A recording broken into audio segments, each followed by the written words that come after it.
keep on dreaming. Don't ever wake up. Find your reason. You work for love. Oh, keep on dreaming. Don't ever wake up. Find your reason. You work for love. Keep on dreaming. My mind, now my mind is blown. No surprise, guess I should have known. Oh, my mind, now my mind is blown. No surprise, guess I should have known. Take control of me, break my barricades. Walls are crumbling, grounds they shake. You came to save, but it's way too late.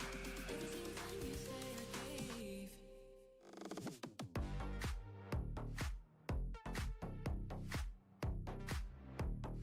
Every single time you say I gave.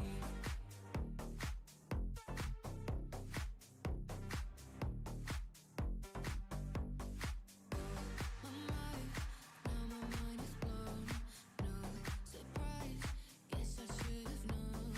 Oh, my mind, now my mind is blown. No surprise, guess I should have known.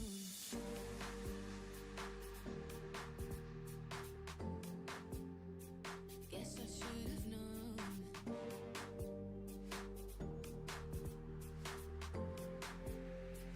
Guess I should have known. You got control of me, break my barricades. Walls are crumbling, grounds they shake. You came to save, but it's way too late.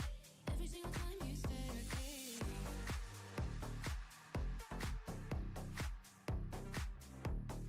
Every single time you say I gave.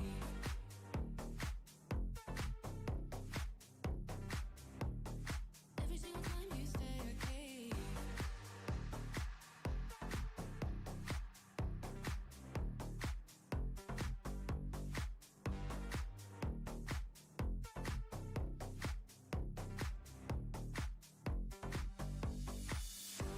My mind, now my mind is blown.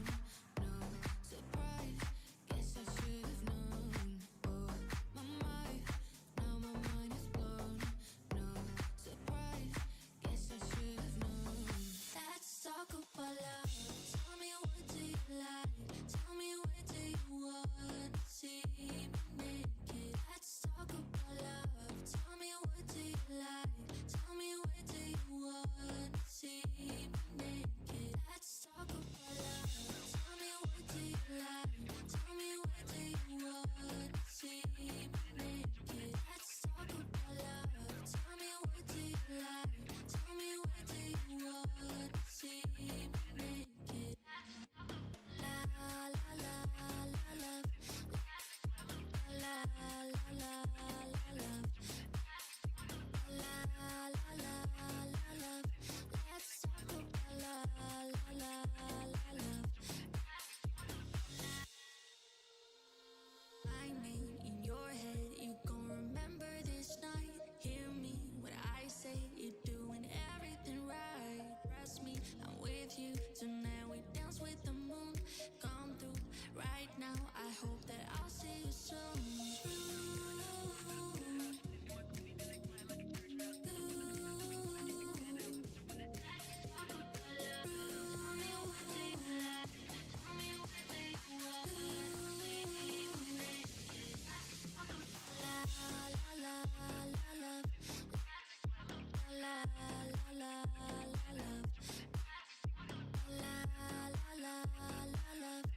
Let's talk about la la la la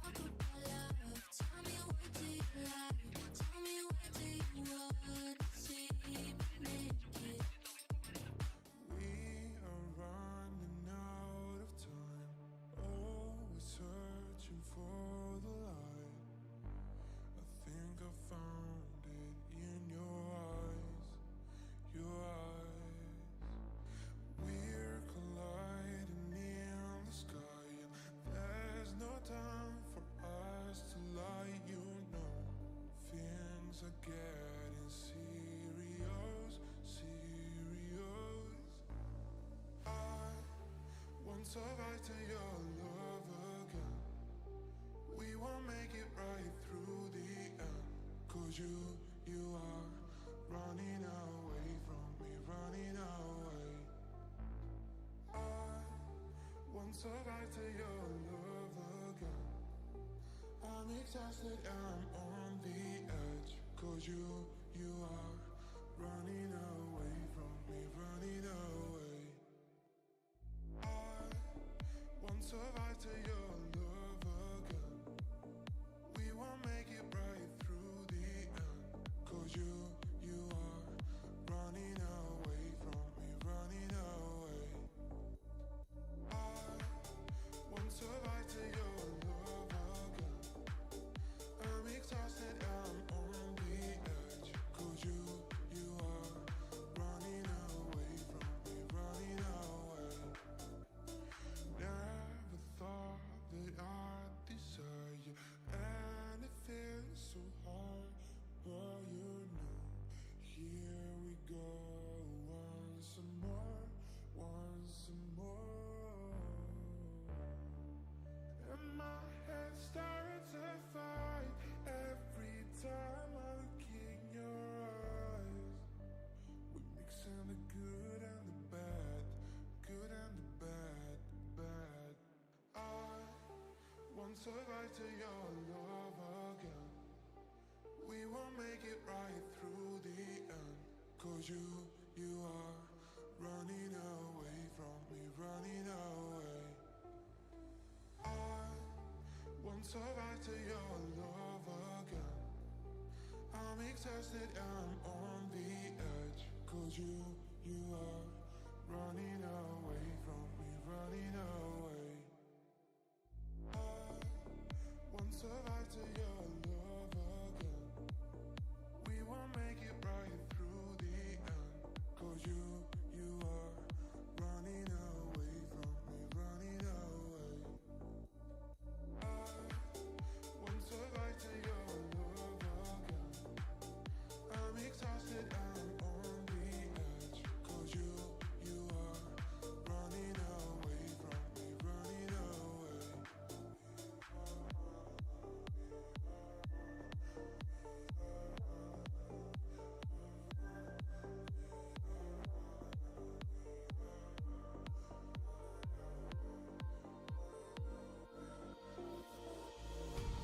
Push everything to the back of my mind, so you could have the light, and you could take your time. Ladies and gentlemen, what a day it is.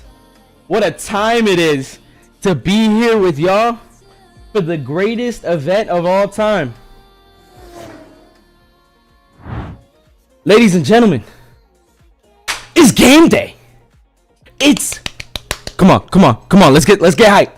Let's get hype. Come on, it's game day. It's game day. It's game day. What's up, everyone? Man, I see y'all popping out. I see you, Thick Boy. I see you, Lucas, the casual cuber. Man, I respect that, bro. Rubik's Cube is so hard. So hard. So to be casual about it, I don't know, bro. You might just be him. Hey, HVAC is an art. I see you. Hey, bro, I know who to call if I need HVAC, bro. The Raw, aka Silence. That's a raw name. Rob, my boy. Good to see you here, bro. Thick Boy. And now we got Zorny. Oh my gosh, it just can't stop. It just can't stop. How we all doing today?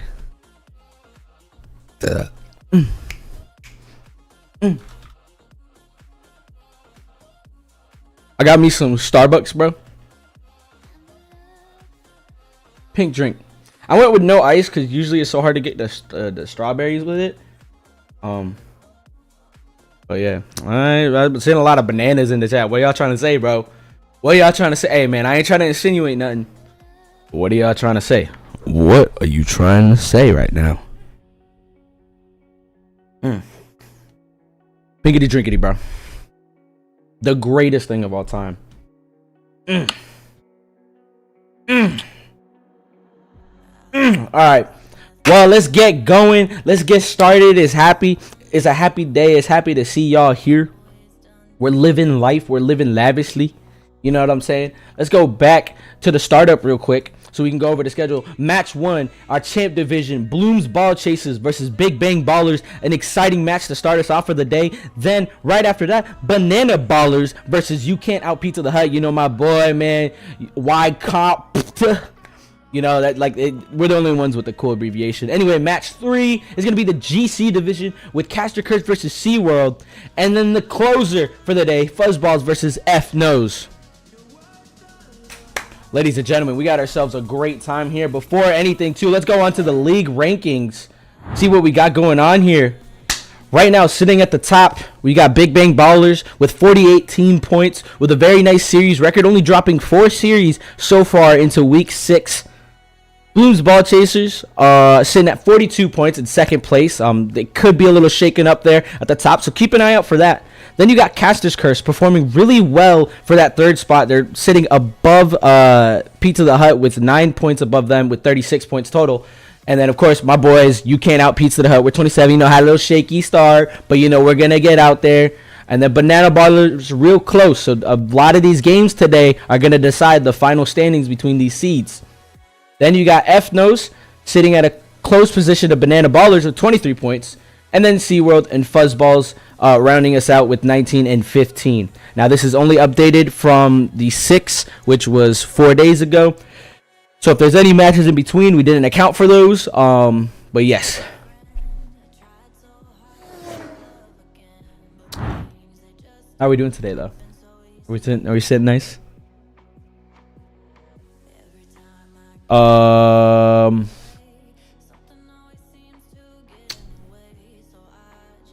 Look at that. Look at that.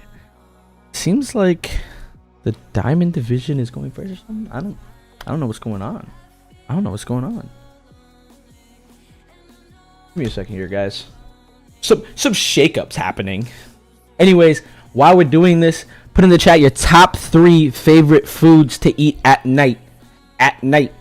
Top 3 foods. Mine, I'll go first. Lasagna, cereal, preferably CT Crunch, and then probably pizza. I mean, you can't go wrong with pizza. Man, give me that meat lovers pizza, bro.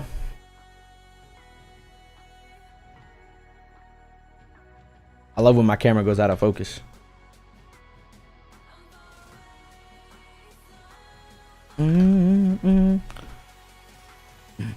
Well, for anything, my camera don't want to focus, so giving a little POV here, you're blind. You need freaking glasses. I'm loving some of the options here. We got apple and lasagna for sure. My dog. Some crispy chips. Are you European or something? What's a crispy chip? Oh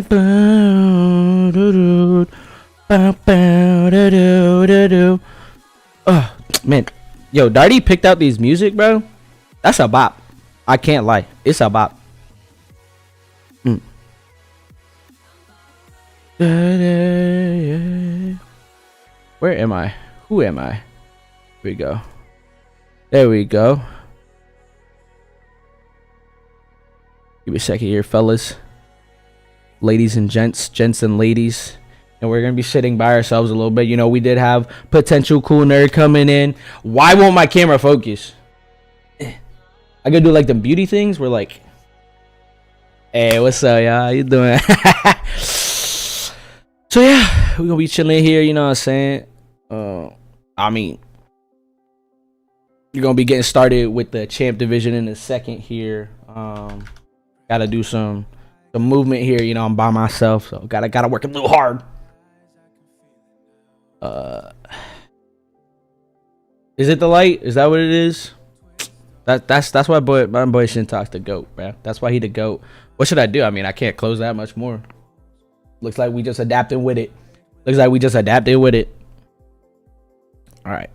So the first match we got our Big Bang Ballers, and then them. Okay, cool. So I gotta go make a lobby real quick too. Yeah, we out here doing all the tangs.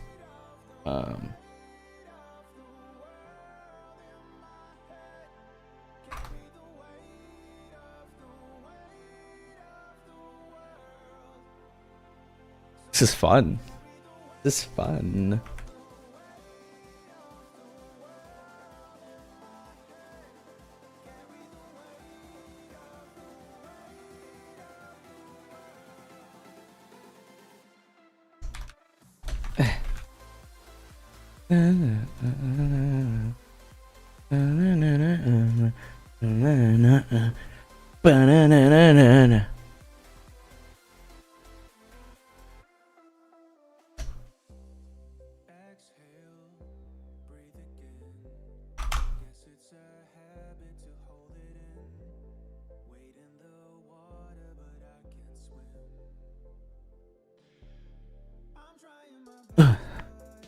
Ooh, ooh, ooh, ooh. You like the controller of the Playboy? Yeah, that's what I'm saying, bro. And then I got some up here. You can't see, bro. Little.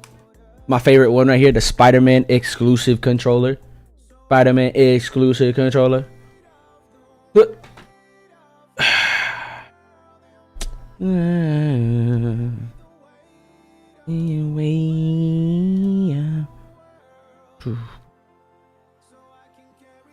gotta go over here, find the other peeps. Where the heck am I supposed to be looking? These are the diamonds. Ah! Here we go. Yeah. We found them. There we go. Yeah, you screenshotted the wrong people. So I was like, no, you screenshotted. Oh, maybe I just saw the like. Yeah. It's because it's a chance fuse first. And then I guess, but yeah. And then the other thing was that Meisner was telling me, he's like, "Hey, yo, we already played." So I assumed it was the champion because even Nimbus was like, "Yeah, we're playing on stream tomorrow." Yeah. Nah, bro, they out here trying to set me up for failure. I should have announced. A lamp behind the mic would fix it, I believe. I don't like lamps. They're scary. Like, what if they like eat you? You seen that Pixar lamp? You seen what the Pixar lamp does? I don't know, bro. A man's like me, that I'm like 5'4", ready. This is me standing, guys. That's it. I'm up here. I'm all the way. I'm not even that tall. You know what a Pixar lamp's gonna do to me? Bop, bop, bop. I'm dead. All right, well, looks like we got our teams ready. Looks like we're getting set up. Finally. We're gonna. All right, we're gonna get jiggy here, fellas. Don't worry. Our first match starting. How we feeling? Our first match is about to start. Our first match is about to start. Oh yeah. Let me go tell the boys real quick. So we got Go. I feel like NASCAR. We go.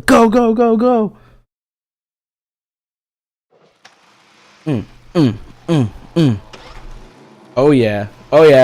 Now we cooking. Let's go, ladies and gentlemen. Get up, get ready, and get excited for one of the greatest games to be starting here amongst many others. What? I've been set up for failure again. Hey, I appreciate you, KP. I appreciate you. Hey, don't worry. Watch this magic. Yo, watch this magic. Hold up. Hey. Hold up. give me a second here. I'm like forgetting all the names. I can't even get to the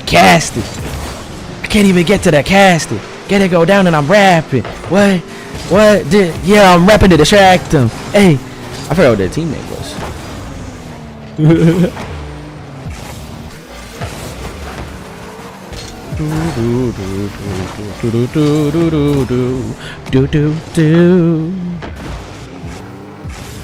There we go. It was that name. It's just a picture.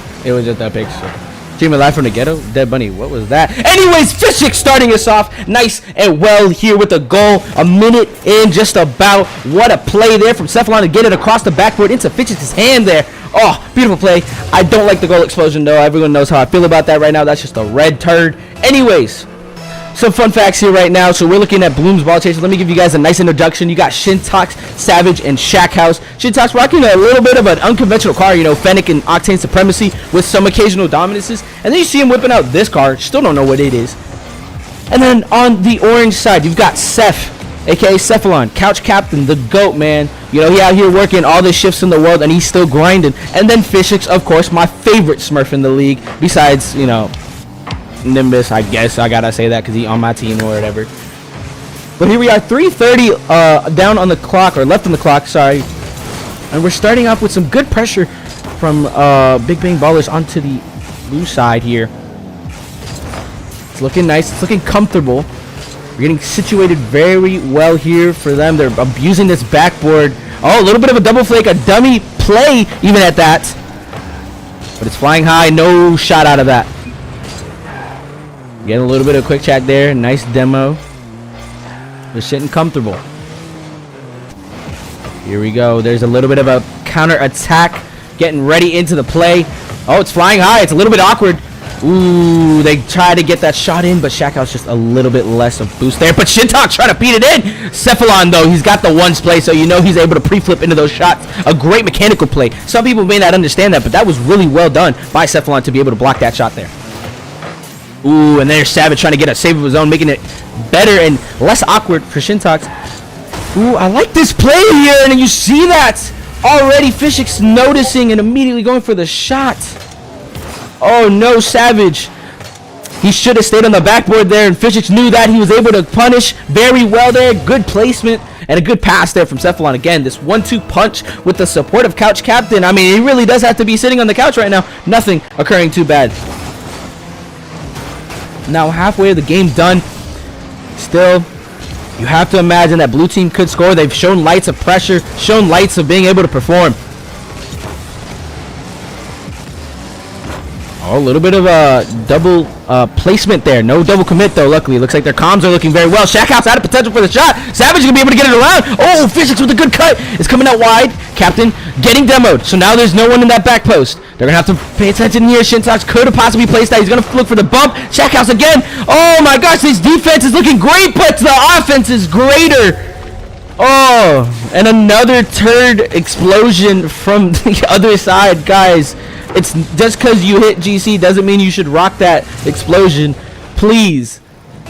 Oh my gosh. But either way, that's some great pressure there. I told you, you know, blue team has the ability to do that. It's going to be forcing Fishix to do a lot of movement and use a lot of cardio because he's having to cut a lot. Some of them I feel like he didn't have to. Maybe just calm and let them know where they're trying to place. Maybe trying to let them know for the shot. But instead, it's going to end up going in the favor of blue team. Now Shintox dribbling it out. Fishix stops it, though, so Savage having to get in. Ooh, Fishix looking like an absolute brick wall here. Captain taking his time. He's rocking a very nice Fennec skin. I saw that in the shop earlier. You know, love to see that they're trying to cash grab immediately after getting removed of trading. But, I mean, what do I know? 1:17 left on the clock. Shintox trying to go for a far shot, looking for a dunk. Not sure if that's very optimal there, but he is going to be able to get their boost. Isn't going to allow him to do anything. He's going to be rotating back post. He's going to allow Shackhouse to get a shot across. A good shot that is. 1:07 left on the clock, and they're here all tied up. Fishix tried to get a little bit saucy. Probably felt the pressure from Shintox back there. And then Shackhouse able to get it around Couch Captain.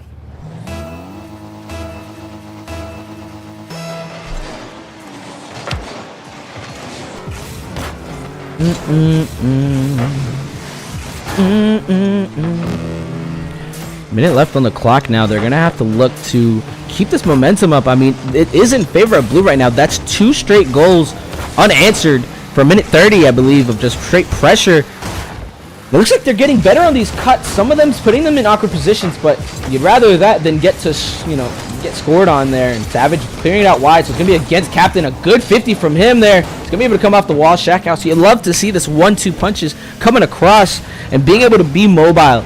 Keeping up with these plays, everyone marking their man, and there it is. Shintox trying to get a shot under Couch Captain. 22 seconds left on the clock. They're probably looking for a near OT unless they want to do something with this offense. Couch Captain immediately reading that. Cephalon could have possibly gotten a shot there. Oh, instead Fishix is going to get it because Shintox throws it right into his hand. So it's going to put it awkward. Oh no, a team bump. Oh, the miscommunication. Oh my gosh, that has to hurt. Oh, no one reaching for the ball there, and Fishix just getting a clean shot with no pressure, allowing them to take the lead. They were looking so well here, and now here they are on their back foot. They have to get some sort of goal up here, but the pressure's coming from the orange team. 3 seconds left on the clock. Savage is going to have to get this up high. Shintox maybe making a play, keeping it up. Now Couch Captain looking against the ball. It's going to be bouncing. Shackhouse has the potential for a shot. Cephalon's going to ground the ball there, and it's going to allow them to get the first win there. Very shaky one at that, but they did it. They came out with it, so props to them. Let's go look over by the chat right now. We got Alex. Is that just from ROPS? Yes, it is me, Justin from ROPS, the absolute GOAT. You know what I mean? But is what it is. A little bit of banter there from the sides on BBC, man. They're trying to they're trying to get their talk, maybe trying to look for some mental warfare right now. Very good game one though. I mean, you have to imagine that blue team, they aren't feeling bad. You know, they've got great potential there. I mean, there was a lot of good shots from Shackhouse and potentials, and right now, I'm very looking forward to this next game. I still think it could be anyone's series, even with that game. I mean, you saw the pressure. You saw Fishix having to move a lot, and Blue Team seems to analyze that very well and make it around and kind of read the plays that way, understanding that, you know, they got to just do what they got to do. Anyways, coming into this next game now, we're going to be sitting comfortable, sitting nice.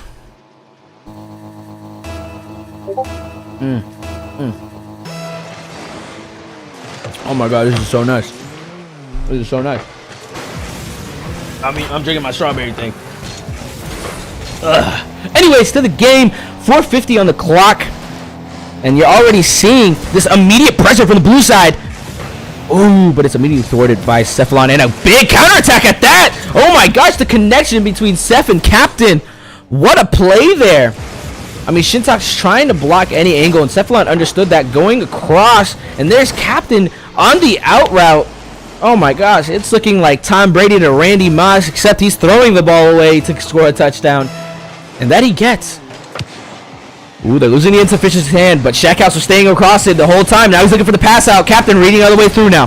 Shintox keeping this pressure up. You want to see him play methodical. He's getting very, very antsy. Oh no, leaving the net is Savage, and Fishix is picking that apart. Not a start right now if you were BBC. Just Shackhouse trying to rush in. Savage peeking out a little bit too far from the net is going to allow an easy score. You know, for a little bit of a tip, some kudos there. You've got to understand that you've got to sit back post there. And if you're front post, you got to just go. I think Savage was a little bit in between, and he just couldn't understand what to do. Ooh, a near great shot there from Shintox. Gets saved from Cephalon, though. It's forcing two people up from the orange side. Ooh, nice little passing play occurring. Shintox looking for the dunk. He understands he doesn't have a clean shot, so he's going to go for that side. Ooh, Shackhouse getting a little jiggy, showing off some moves from Step Up. Not sure if he knows this is Rocket League, though. A.k.a. Car Soccer, and Fishix throwing a banger of a shot already. 2 goals to his name, and Cephalon just getting saucy, beating up the entire blue side. Shintox a touch that he definitely wasn't wanting there. He probably should have allowed someone to go for it instead, as he had an awkward angle, or at least better touch than that. But I know Shintox is more than enough capable to get better touches there, so I won't hold it against him. Minute down on the clock, and it's 3-0 for the orange side. I mean, you have to imagine blue team is collecting themselves here, trying to collect any sort of offense, but here they are just forced on defense. Every time they're going into this counterattack, they're low on boost, and they're just throwing the ball away. I mean, you can't be doing that in a time like this, but here it is. Maybe a dummy play is going to go scoop around. It's going to force a lot of people out. The net's looking open. He's going for the passing play. Savage is going to go for the fake instead, so Shackhouse is going to allow himself to go down mid. Shintox was playing a little bit safe there, so he wasn't an option. Again, they're getting all these near pressures, all these near potentials of being able to clear it out and get it into that net, but it's always 2 people at least. They need to draw out that extra person. Big demo now. Looks like Shintox looking for another, and it's going to be able to get it into the net there. Great play and great acknowledgement there, too. You see from Fishix acknowledging it's a great demo, understanding that this is actually a very huge pressure, and Captain anticipating Shintox was going to bump him. And it just results in a nice goal for Bloom Ball Chaser. Little bit of a nice kudos there paid from Shintox. Give him a little bit of the thanks. You love to see the camaraderie, the team plays. Now here it is. He's taking it off the ceiling. I don't know if he wants to do that though. Oh my gosh, nearly picked off by Fishix. We're nearing halfway mark of this game right now. It was 3-0. They are allowing themselves to get a goal here. They're putting good pressure. But you have to understand, you need to keep this ball close. You can't be doing bangs out like that. They're playing a lot of ping pong. And I think that's their main issue. Every time they've kept the ball close, they'd allow themselves to get great plays. Whether that be demos, passes, anything of the sort. But when they're banging it out away, it's just not looking very well for the blue side. Oh, here it is. There it is. A nice little passing play going across. Shackhouse probably anticipating a 50. Fishix here, he has 0 boost, and he's still showing that he needs to collect that ball close. Getting a nice 50. Oh, a high fly ball now. Shackhouse is going to leave it. Shintox probably called him off, but here it is, a free ball. It's going to go across. So Savage now has the time for this ball, except Fishix is always on that ball. Uh-oh, this is looking a little bit awkward. No pressure there from the orange side, though. It's going to allow them to just freely carry this out the net. Shackhouse allowing himself to get a free little 50, even a stat pad there at that.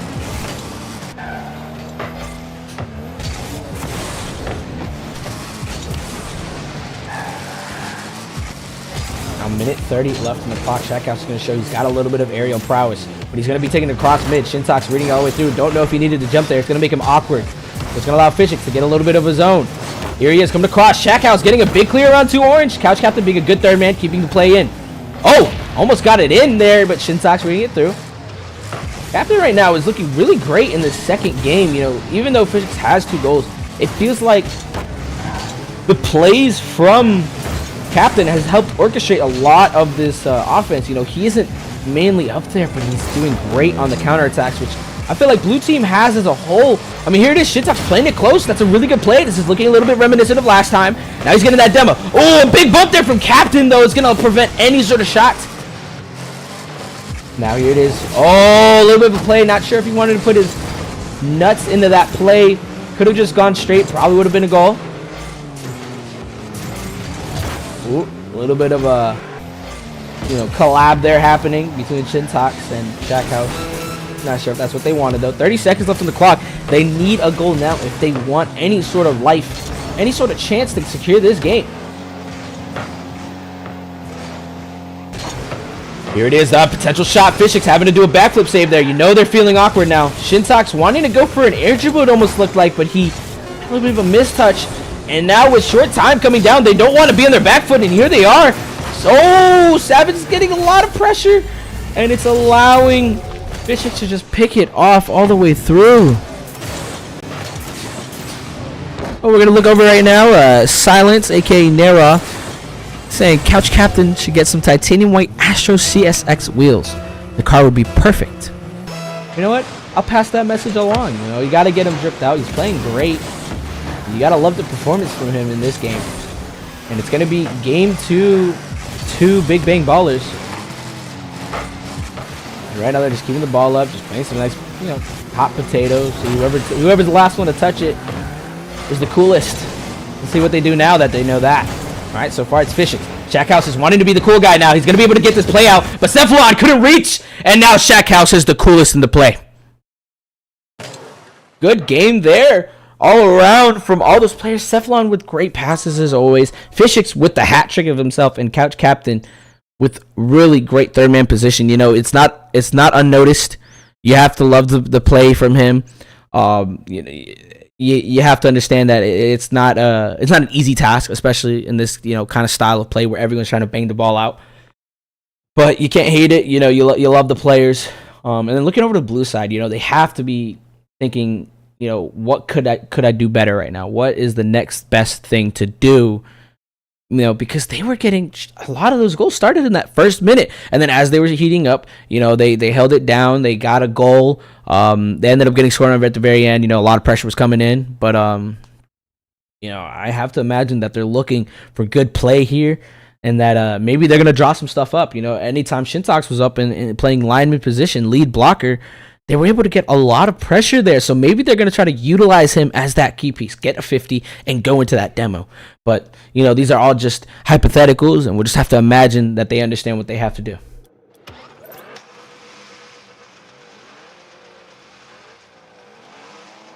So right now, Big Bang Ballers threaten a sweep here. Oh, what a kickoff start right now. It's going to be met up by Shintox and Cephalon. Hello there, cool nerd. Welcome to the booth. Absolutely happy to be here, sir. It's good to have you, man. How you doing?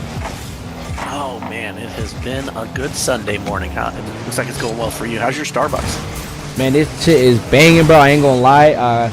I did the no ice option because every time I did that, it was always hard to get the strawberries, but probably should have done the ice. The no ice? Yeah. Like, it's still chill. Yeah. But it's still a banging drink. The wife wanted some breakfast this morning, and I was like, babe, I've got to go get ready for the league and for the stream. I'm gonna have to order some food. So she ordered something, and I got a drink coming too. But I told her to surprise me, so we'll see what it turns out to be. Ooh. Well, as we be looking forward to that right there, we're seeing some good play here. 0-0, very big difference compared to the first game, Cool Nerd. I don't know if you noticed, but you know, Big Bang Ballers were looking very well at the start. And in the last game, in which they scored practically three goals in the first minute, even first 30 seconds. And what do you think is the big change here, going into this third game for you know, Bloom Ball Chasers? You know, they had a lot of better pressure, I feel like, in game one than they did in game two. So I think if they can get the pressure back up, I think that we can see this be a little bit closer game than what we saw in game two. Even then, though, look at this play here. Just Physics going it around. No one challenging. Everyone playing the net. It's going to allow Cephalon to get a pretty easy shot. You know, you can look at the rotational differences, and you just look a little bit crisper on the Big Bang Baller side. So I think that was the difference there. You know, you have to love this play right now. They're threatening a sweep, and you know, Beans isn't going to be opposed to a nice little sweep for them. But you know, I think I have to imagine that Shintox himself, man. You know, he's a great leader, and he's probably trying to rally up his troops, trying to get them to understand, like, hey, take it one game at a time. You know, this is a whole series. You don't have to worry about winning all the games if you just focus at one at a time. And, you know, I feel like that's got to be key here. It's a big mental block. There he is trying to orchestrate a play right now for his team. So it's going to be no going in. Shintox trying to get a follow-up shot. Shackhouse getting this nice and high for Savage. So Savage is going to meet it with 0 boost. Very good, you know, lineup there, but doesn't result in anything else. Yeah, I don't know if anybody knows this, but keeping up with the stats and weekly league scoring, there's only 2 teams right now that are undefeated, this being one of them, in Bloom Balls Chasers Grand Champ team. So I'm wondering if these guys are going to be able to pull out the full-on shutout all season and pull down all wins, or is the pressure going to get to them this week or next week, and we see one of these last 2 teams fall to a perfect record for the season. Ooh, nice little clear out there from Shax. Could put this into the hands of Physics. Good demo. Again, every time they allow this demo, they get a lot of space. You know, Physics is a huge part of being that constrictor, you know, that python, that boa. And when they clear that out, it allows them to get that, you know, breath of life and go ahead and cook up.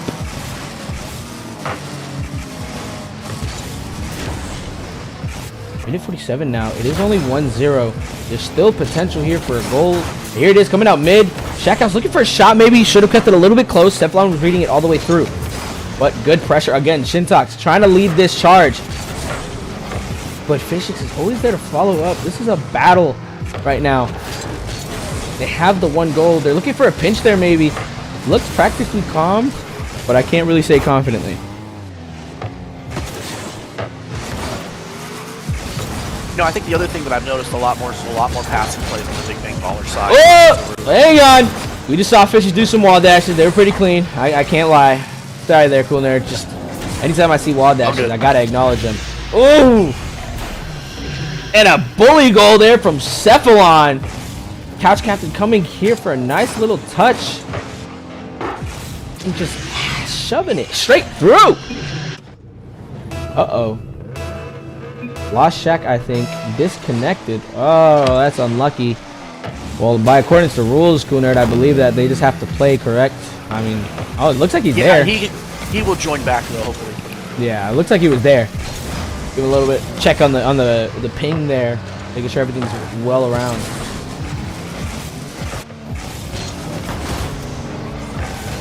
Whoop.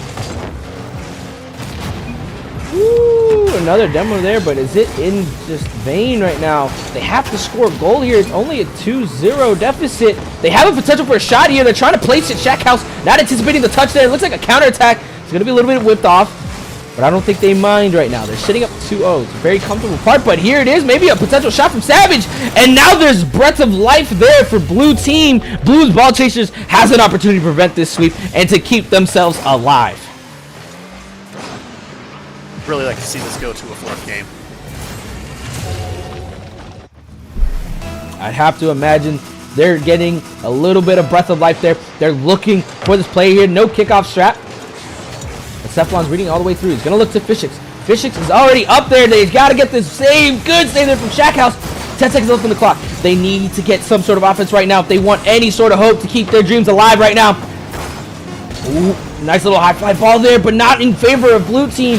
Fishix just going to try to bang this out. Oh, no, not a touch you want. And it's going to complete the sweep for the Big Bang Ballers. Ladies and gentlemen, that was a great game.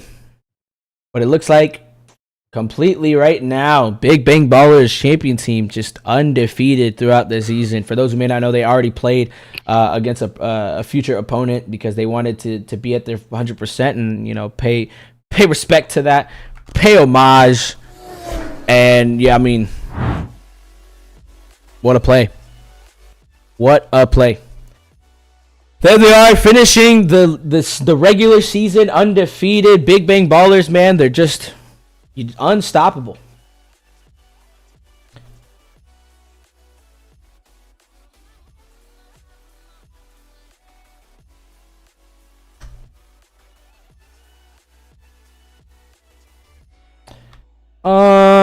Could you say that again?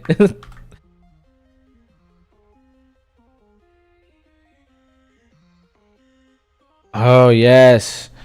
I mean, they definitely got a potential, arguably, you know, the #1 team in the league. You know, even though there's that discrepancy of the actual standings between the champions and then the GC between Big Bang Ballers and also, hang on, gotta do this too. That's the first one's the name, last one's the password. But as we get set up here for this next game, looking very exciting. You know, we got our own pizza players playing here. Ugh. Oh. Ah! Dude, why do we have so many words?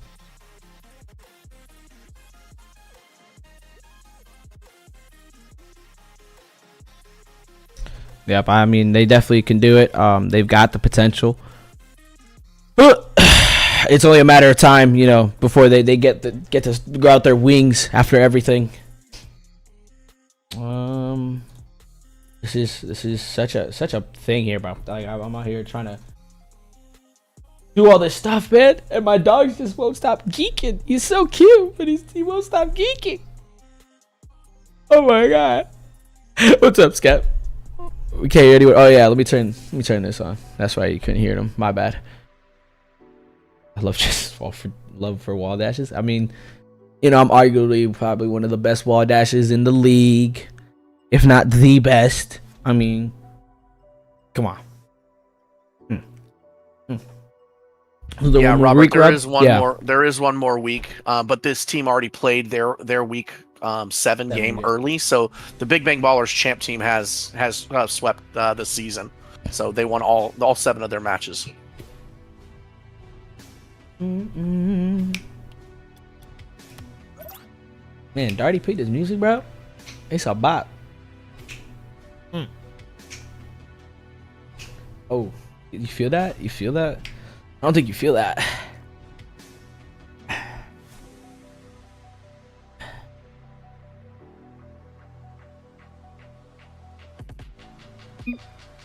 Oh.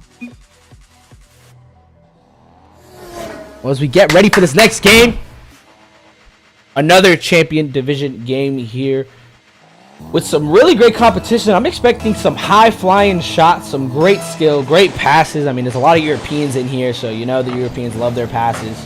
And what a start there. You know, I'm going to go into this without bias, so I'm only going to call what I see, man, and that's just a great play, a kickoff merchant of a play there. Cod just up on that ball, Kiwa unprepared, and what a start there for the Banana Ballers. Really looking forward to this match as well. We got two really strong teams here. There's going to be, I think, a lot of demos, and I think that might be the difference in this game. Ooh, nearly a get back there from Kiwa, though Broros have to play this high. I don't think that's the touch he wanted. It's going to allow a nice shot there from Ryan. 100 IQ, 200 IQ play there. Good on him there to be able to be there ready for the play, understanding Bro is probably going to get a mistake there, and we're back to a not 0-0 practically. Goldman, with you being in the server so much and playing with these guys all the time in in-houses, what do you think as far as the two differences in these teams that might affect the series today? To be honest, man, I mean, you got to understand that Nimbus, bro, he's a Yan lover, and so he tries to implement a lot of his play style, a lot of aggression, a lot of, you know, fly high and go, don't die, you know, and so I think that's a big play about it, and it's all of how is his, you know, teammates going to be able to support that, if I help that. You know, Ryan and Nimbus, I feel like a great duo, and Kiwa's just always there on the ball. They're sending him in like a hound dog every time, just being an absolute menace. It's a great collection, and from my understanding of Banana Ballers, you know, KP, a great player, you know, he's very technical. You know, he has 1,001 games, he understands his 50s, he understands the touches he needs to make. You know, just really is a very methodical player. Mr. Cod, you know, a great player all around. You know, you could argue that he has a position in the GC division as a player. And Broro as well. I mean, every time I play with him, it's just a good time. So I think he's really good as a player, but even better for the mental. You know, I haven't heard, you know, any time, whether that be in-houses or anything like that, where he's just feeling bad. He's probably a big key in that mental factor. People don't realize that. That's a huge part, but I think another huge part is the biceps on Nimbus's car there, just absolutely muscling that in. Woo! Woo! I knew this game was going to be close. It feels pretty exciting so far. I'm really excited to see where this continues to go. I mean, there's both great teams.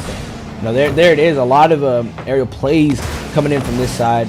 You could already see the difference of level of play with the types of styles. You know, the last team was a lot of you know, force it around, get the 50s. Here they're trying to just force a man out. They don't want the 50s. They don't want the chance of it going the wrong way. So they're just trying to beat it around. There it is, Kiwa trying to look for that pass. Looking for a demo instead. Oh, Nimbus didn't put the trust, though. You're second man, bro. You got to just go there. There's no problem with that. Second man's got to play that best case scenario. I think that's another thing that a lot of people don't understand, Coolhead. You know, it could be a little bit of nerves, too, coming off of that loss last week on the stream and being back on the stream back-to-back, you know, wanting to make sure you perform for your team and for your coach. It can get to you a little bit, you know.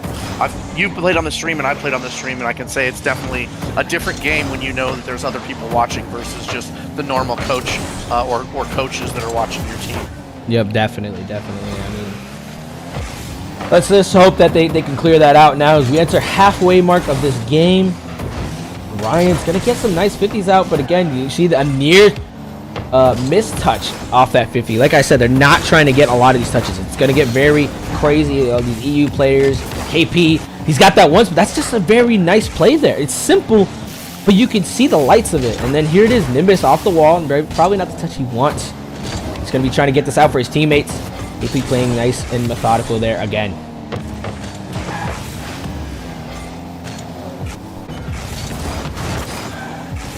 They pop out into the hand of Nimbus, but Mr. Kod's going to pick it off. So now it's going to allow Kiwa to pop this out to the side. Not sure if he needed to jump there. It's going to make it really awkward now. Ooh, Mr. Kod probably tries to go for the double. Broro now hitting it high. Ooh, nearly got it across there. Nice attempt on the placement, but not enough to get it into the net. Nimbus challenging fast, understanding he's got to get this ball out of Kod's hand. But it's still there. Now Ryan's having to follow up. Good boost collections all around for the team. They're looking pretty nice now. And there it is. Kiwa getting up nice and well. And there he is trying to get that team morale. indicating the great pass. And, I mean, an even greater attempt there. Q, like I said, he's just a hound for those balls, man. He's going to go.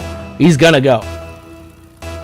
You know, in the champ division, we're looking at one of the top scorers in Nimbus that's in the play, and Bororo's actually the #1 leader right now in saves on the other side. So, you know, this is really looking like an offensive versus a defensive game or series, and I think that it'll be interesting to see how this continues to play out. And there it is, a near shot there again, but looks like they were both trying to anticipate the touches. Not sure who the players were, but, you know, all these high-flying balls, it's putting a lot of pressure now. Here it is. Ryan looking for the touch around. He understands he can't get the shot, so he's just going to play the beat. And Broro reading that all the way through, anticipating very well. Now Kiwa is going to throw this nice and high. AP on the ball, trying to beat it around. Getting another touch. They need to be able to challenge on this if he doesn't want to cook. There it is, another one. Ooh, Nimbus, great cut there to read that all the way through. But Broro putting the pressure in, but he has low boost, so he's not able to do a lot there. And now he's stuck in no man's land. But Kiwa, first man with no boost, he's just going to try to go for the boost steal, but an easy shot maybe. Oh, what a save there from Mr. Cod. Not an easy save. So you have to respect that. Oh, Nimbus looking a little bit confused, but no one there to follow for the shot. So no punish happening. There it is, Kiwa now. Oh, try to get around it. This game. Oh my gosh.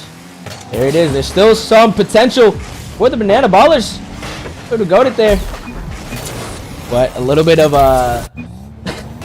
banter again in the quick chats. You know, you love to see the plays and talks go through all these players. You know, it is all a game at the end of the day, and they're having fun. You have to love to see that. Oh, but it doesn't matter. Looks like they're just gonna notch that goal off previously, as if nothing even happened. You know, they say for football, defense wins championships, but I feel like that is the case here. But also a strong offense that overcomes that defense is possible, right? And I think we're seeing that right here in Game 1. It's very exciting, and I think one thing is you can't fault out this game 1 performance for Banana Ballers. You know, it's still anyone's series. You know, a lot of times we see a lot of plays, you can understand like who's in the commanding lead, but it was very, very iffy for either side. So it could be just about anyone there. And again, could be just nerves coming into Game 1 for both sides. So, you know, who's going to heat up faster? Who's going to be able to perform when they need to and get those shots in? I mean, we saw some potential ones, even from Mr. Cod. You know, there were really difficult shots that he was trying to put up, and they were just a little bit too wide. So it was very much a bailout a lot of times for the Pizza team. So they need, I think, a very good first man pushing on that defense. They've got great offense, but now I like you said, I think it is going to be a very defensively played game. Right now, it's just who made the least amount of mistakes and capitalized on it.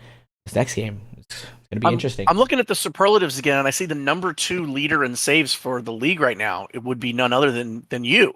So if you are Banana Ballers right now and you come down 4-2 that you see right here, what do you think that you would do to change your game plan from a defensive side to see if you can turn that around in Game 2? You know, I love that question. Because here's a big thing with saves and all that. It's almost practically predictive, but in threes you have to make it easier for your teammate. You know, and I feel like with my team, we played. You know, I want to shout out, you know, my homie Conj and Zach and Rectals. You know, every time I've been on that defensive stand, they've made it easier for me. So I think what you have to do if you're them is you need to make it easier for your team. You know, we saw the mishap from Broro trying to make it easier. He had the idea when he went off the backboard, but it did result in a goal. But you have to love the attempt from that. So if you're going to get these saves, it's trying to make it easy as possible, but at the same time, you just got to be prediction. You know, sometimes you're going to be a little bit mishap, and great words once said is, as long as you play with position, you know, if you get scored on, it's not your fault. And there it is, though. Kingpin putting some great pressure on the Nimbus, and then immediately a demo onto the side of Big Bang or Banana Ballers. All these Banana Ballers, man, I'm sick of it. All the ballers. I'm sick of it, man. Hey, it came out and made a statement though with that demo and score early on. But it is looking reminiscent of the first game. You have to, you know, imagine they're probably already, you know, they're sitting okay. You know, trying to get a touch, but a little bit lack of. There's another pressure again. KP trying to get that bump on the Nimbus, but it's gonna allow Nimbus to come off for this crossfield. Here it is, looking for the pass. He understands he has low boost, and there it is, a pinch. He's gonna force 2-man up. Ooh, a little bit of commitment there might result in a goal. Ryan gets back just in time. That was a little bit scary there, Cool Nerd.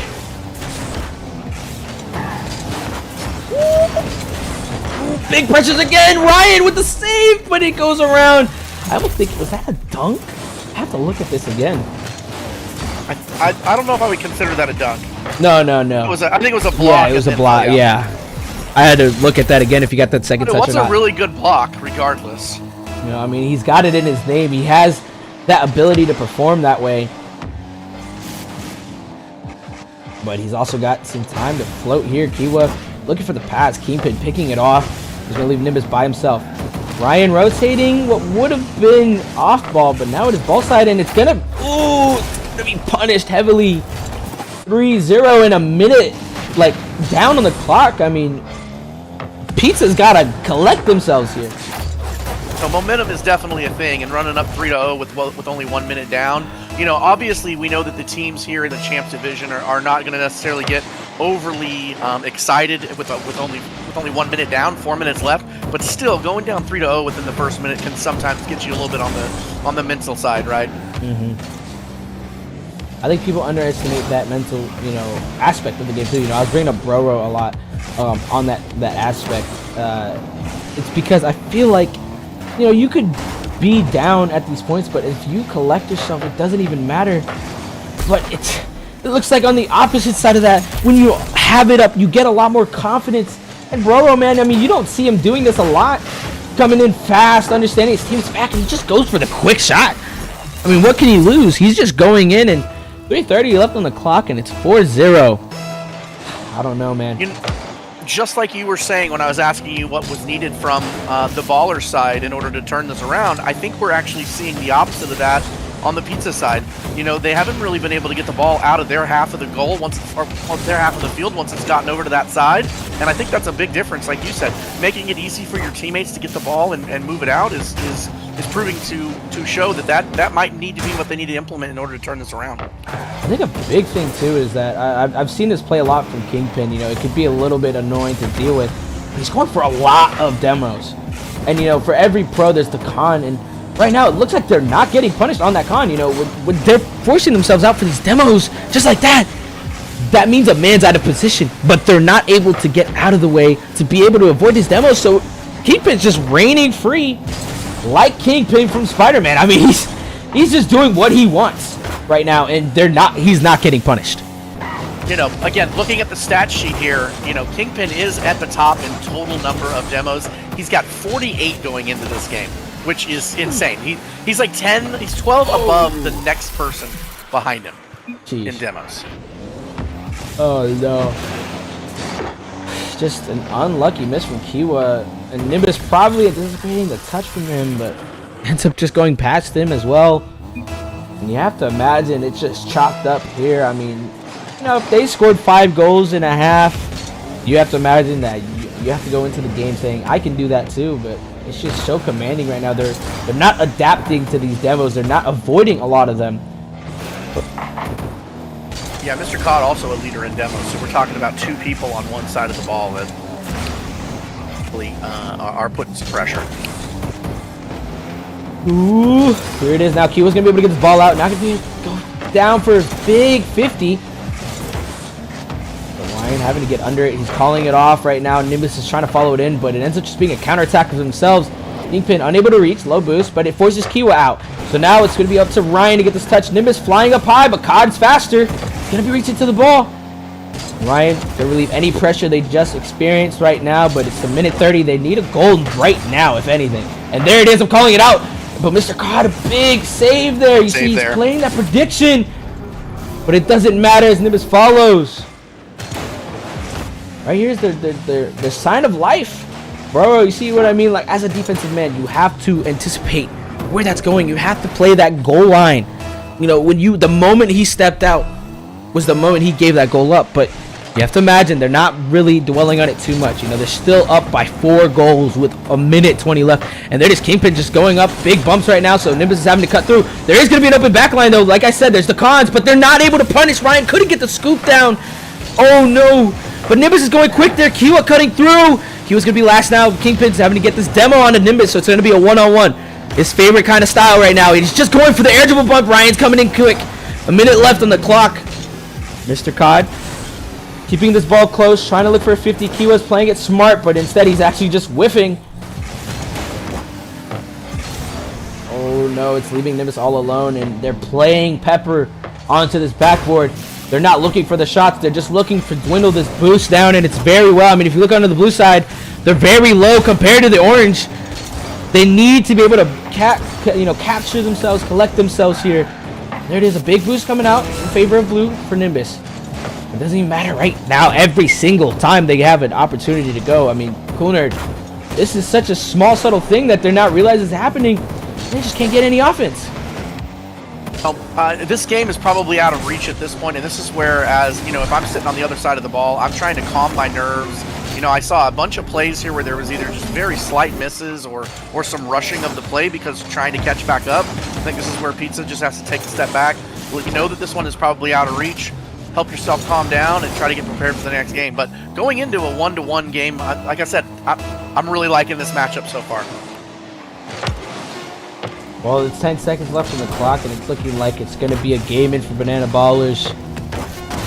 Right now, we've got ourselves a series, man. I said no one's had it just yet. It could be anyone's game, and what a commanding game for Banana Ballers. I mean, just great, you know, pressure from those demos all the time. And, you know, I've had a little insider that Pizza, we're actually practicing dealing with these demos, and yet it looks like all of that training went out the window this game.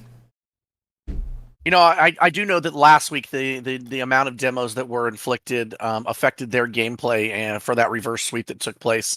And so I know that was something they were working on and looking at throughout this week. But, you know, I think it was Mike Tyson that said it best, is everybody has a plan until you get hit in the face. And I feel like that's exactly what just happened in game 2.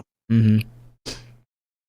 But, well, as we're getting ready for this next game, all momentum's in for Banana Ballers. You know, they have to be feeling good, understanding that it is their, you know, their show right now. They've got the lead. They've got all this pressure to do what they want.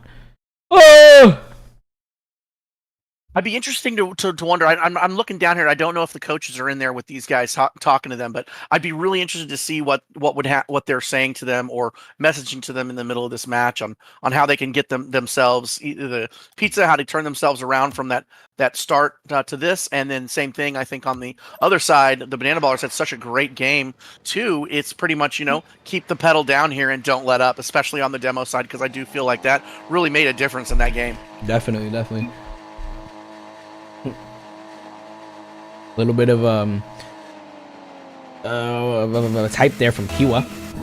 Oh, looks like they're a little bit confuzzled. Not really sure what even happened that prompted Kiwa to say that. Nimbus actually joined the Banana Ballers team on accident, and that's where the Trader comment came from. What a man, bro. He's already counting himself out. He was now, look at that. Caught immediately going in for the demo there. It's putting Ryan out of the back post. Burrow could have possibly placed that behind, but it's a difficult shot. But now Nimbus is going to be able to cut it up himself. Kingpin playing it smart. Now Ryan's got the clear, but Kingpin playing backboard. But he doesn't want to go this way. He was jumping up for this ball. Not sure if that's the best play there. You know, just as I was talking about with demos, you know, being the big pro-con, there is that side of Kiwa's style of play. You know, when he's going for these balls, he beats a lot of people. But at the same time, if he gets one touch around him, he's gone out of the play. And he has to understand he has to play close.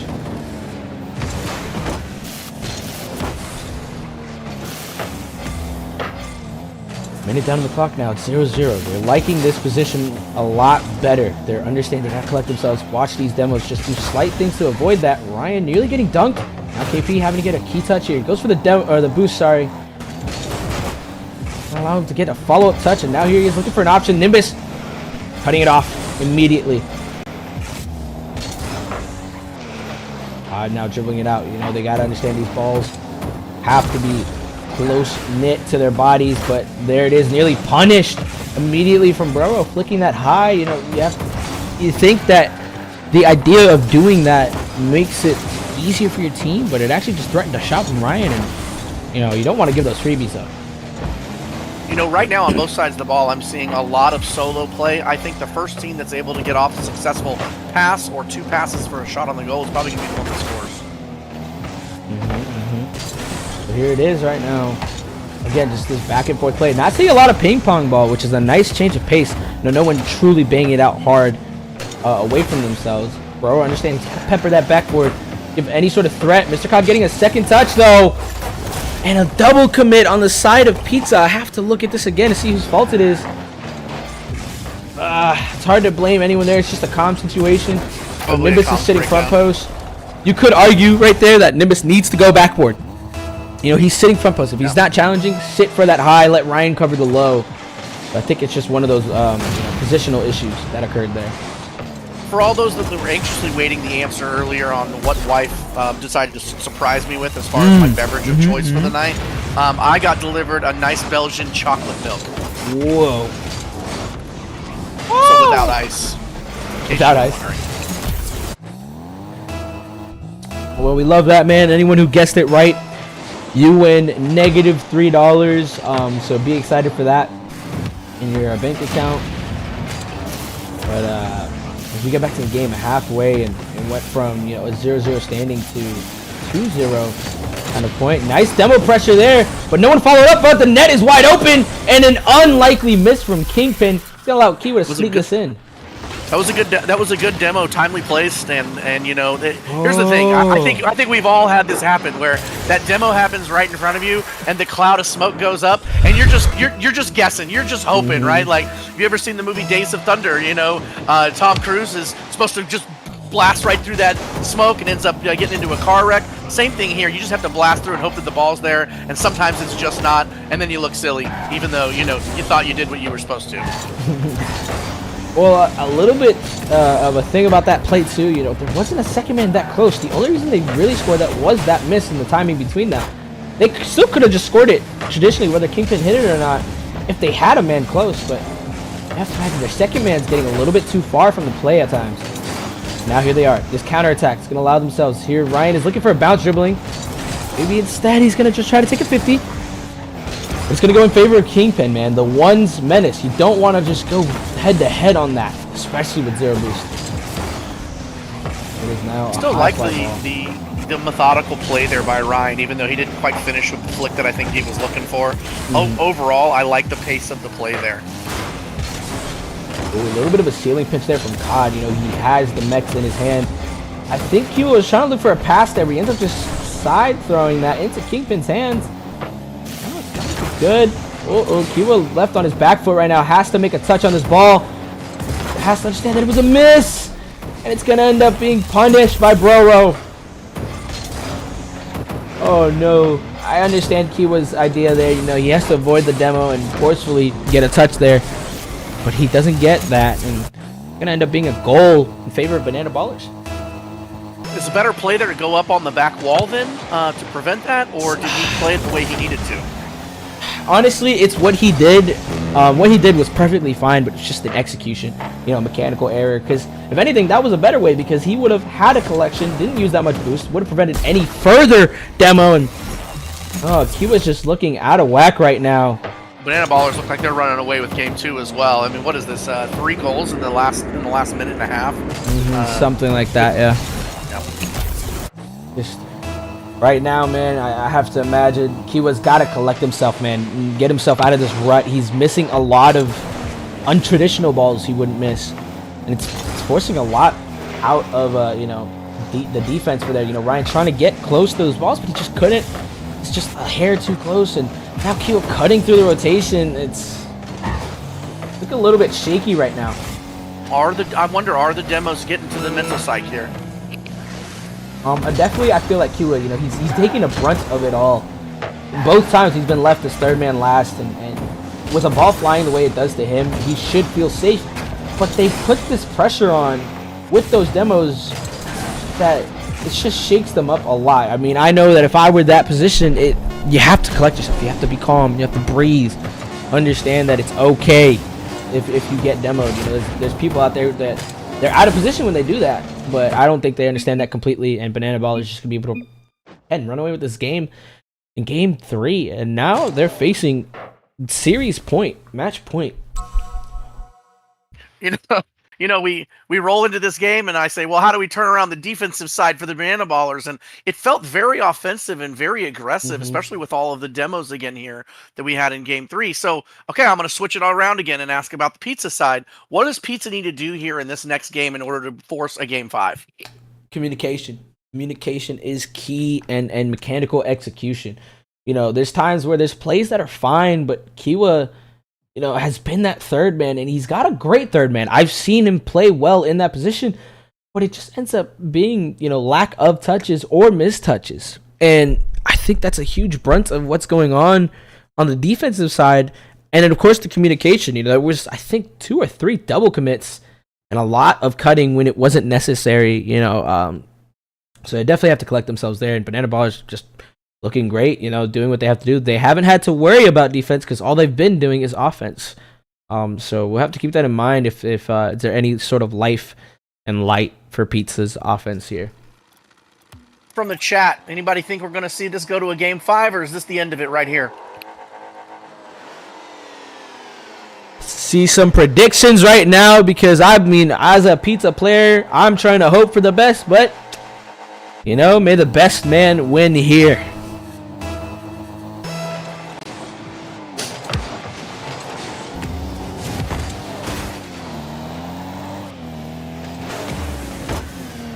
No one really on that ball right now. Looks like there's a substitution coming in, though. I didn't even realize. And Kod's going to be able to sneak this in. Oh my gosh, I didn't even... There it is, just a big bump on the Salsa. They're doing two substitutions here right now. If we look over, they're substituting out Kiwa for Salsa, the Dominus player, whatever. And then they're taking out Kingpin for Millennial. I wonder if that one's a little bit more interesting to me. I'm wondering on I can understand it on the Pizza side. I think on the Pizza side they're saying, the demos might have gotten to our man Kiwa. On the Banana Ballers side though, does Banana Ballers just think that they're going to run away with this and thought that, let's throw in another player? I don't really understand it too much. Just that overconfidence. Yeah. It wouldn't be something like that, though, especially with someone like Kingpin. He plays well, and he understands what needs to be done. So I really do think he's probably just saying maybe the internet is getting too much to him, like the ping's getting a little bit wacky, so they're playing it safe into this next game. Maybe he needed to use the bathroom. I don't know. I can see all the bananas in chat. So, like I said, I think it's just I think it's a confidence thing. Ooh. They're putting a lot of pressure now, though, but the defense is standing strong on favor of Banana Ballers. It's getting antsy for Pizza here. A big bump, but Kod's still going to be able to land for a 50. Salsa trying to fake it into the hands, throwing it nice and high, but I don't think that's in favor of his team. Oh, a little bit of ball out. Nimbus going for the aerial play. He's going to go over round one, and then into the other, and it's going to be a nice carry into there. A lot of times I'd be, joking onto Nimbus saying, hey, bro, you got to stop with the aerial plays, but I think that's really going to be a huge answer to this. He has the potential to make big plays. Even if it doesn't result in a goal immediately, he can get some pretty good 50s and passes, and for once, I'm saying, Nimbus, let it fly. Let it go. I 100% agree, and his capability in the air is actually... nice demo here! That was a great demo. Oh my goodness. Is this the turnaround that we thought? Maybe we are going to see a Game 5. A great play there from Salsa. That was a great demo from Salsa. A wide Dominus hitbox to allow that. This would be a very clean demo, Man just couldn't get anywhere out from that play. Anyway, specifically with Nimbus, he came in the league at the same time that I did, and we were around the same rank, and his progression, especially with his aerial, his car control play, has just skyrocketed him in the league. Very much, yeah. And here it is now. He's putting that pressure again with this aerial play. Bro, just looking like a lost child at Kmart who can't find his parents. Oh my gosh.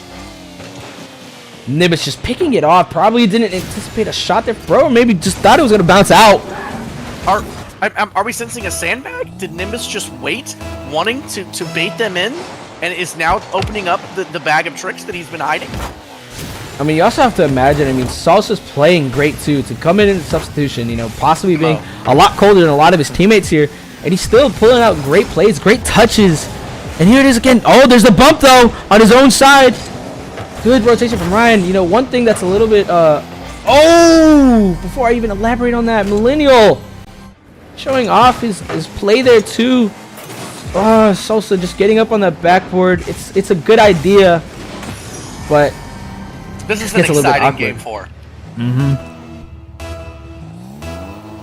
Oh, yawning for real quick. Yawning, little yawn.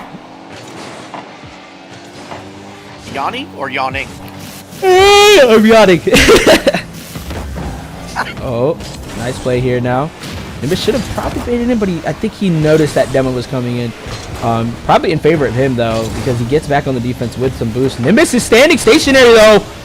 I don't think we would want this. Uh-oh. He's not lagging right now. Maybe his controller disconnected, but this is looking a little bit unlucky. Oh, there he is. He's back. Great holdout there from Pizza.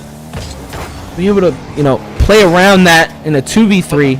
Oh. Was he playing possum? That's the other question.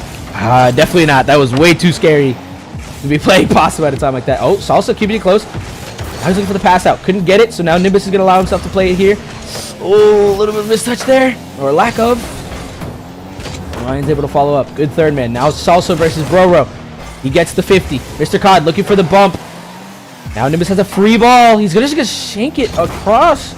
I don't think that's what he would have wanted there. He's going to allow Brower to collect his boost and just go for a quick beat. Looking for the double. Gets it across, so now Nimbus has time. He doesn't have boost, so he's just going to have to clear it out. Probably look for this corner. Now back into Nimbus' hand. He's throwing it high. They're throwing to a lot of ghost here on these passing plays, but it's also getting a big clear around, but Millennial playing a great net play there. A minute left on the clock. They're still sitting on the lead. Mr. Cod, I saw that wall dash. Don't worry. Oh.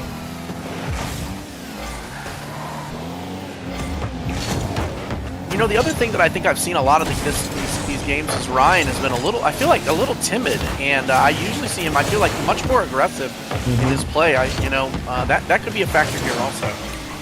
Yep, especially like his passing plays. He has a lot of those, but I haven't seen a lot from that. I think he's having to play a lot of cut game, a lot of cut around. But here it is, 30 seconds left on the clock. They're still holding on to this lead. Maybe a potential shot. There it is from Ryan. He heard you call him timid, and he came out of the shell. He said, hang on, and I'm just going to put this right in. Give them that nice, comfortable position. They're threatening a game 5. I'm DCing half the game. Uh-oh, Nimbus. Poor man's. He does have high ping right now. Oh, so he is DCing. That may be what it is. Oh, not a time you want to DC, but luckily Ryan's putting in that blanket. He's putting in that comfort spot right now. They don't want to play too extreme. They're setting up by 2 goals. Just chew clock here. Nimbus understanding that he's going to get a big 50. He's also committing, though. Not sure if that's the play there. But statistically, it's looking like it's going to be in favor of Pizza. And we're going to be going to a game 5, ladies and gentlemen, to decide the series. What a play here. You know what? While we're taking the time before the next game, as soon as I spectate Cool Nerd, you're going to have to take the reins. I'm going to have to use the bathroom because this Starbucks is talking to me. Okay, yeah, no problem. I got it. Oh, Ryan is saying 1 sec. Looks like they're taking an official, unofficial timeout because I don't think that's a thing. Unofficial, while you take your unofficial timeout. Ooh, I want to talk. Are we going to have timeouts as an option in the next season? That's actually an interesting request. It's definitely possible that we look at implementing that. You know, I think the hard part is depending on how many stream games we do. Let's say it's 4 or 5. That's a big investment from the casters and from the league in order to do it. So if we implemented timeouts, it'd have to be something that was done strategically or limited in some fashion, right? Yeah. Seems like they're restarting their games or something here. I think they're asking for us to reset the server and see if that'll help fix anything. It looks like it's not just Nimbus that's having the new lobby connection issues. Yep, it seems like it. Yep. All right. All experiencing it. So we're going to be backing out here. We're going to go to the pregame scene here as we deal with this, stuff. So let us all back out here. How are we feeling, guys? What a way. We're going into a game 5. I have to use the bathroom. And now we're restarting the server. I'll have them let me know when it's up and ready. I think Nimbus might have restarted his whole PC. While we're waiting, I guess maybe we can jump into a couple of things. We've had a couple of people in the chats and in outside of the chats asking some questions about next season. Just a few updates there. Number one, we have not decided on a date for the season. We're going to wait for the playoffs to finish in season 1 before we pick a date for a start. Also, we're just rolling right into the holiday season. So instead of forcing playoffs over the holidays like we would normally just go straight back to back season into playoffs, we're going to have just a little bit of lag there to wait till we get through the first of the year, and then we'll hit the playoffs. And then once we get into the playoffs, either week 2 or week 3 of the playoffs, which would be the championship, then we'll look at what the next dates for signups. So I've had a couple of people ask me around signups. We do still have a reserve list. You're welcome to get yourself on there. We do have some player changes that have happened mid-season. We still have them ongoing. That said, if you just want to make sure that you don't get left out for next season and are not currently in the league, you are welcome to go ahead and get the registration form filled out, and we'll make sure that you get a spot in the league this season.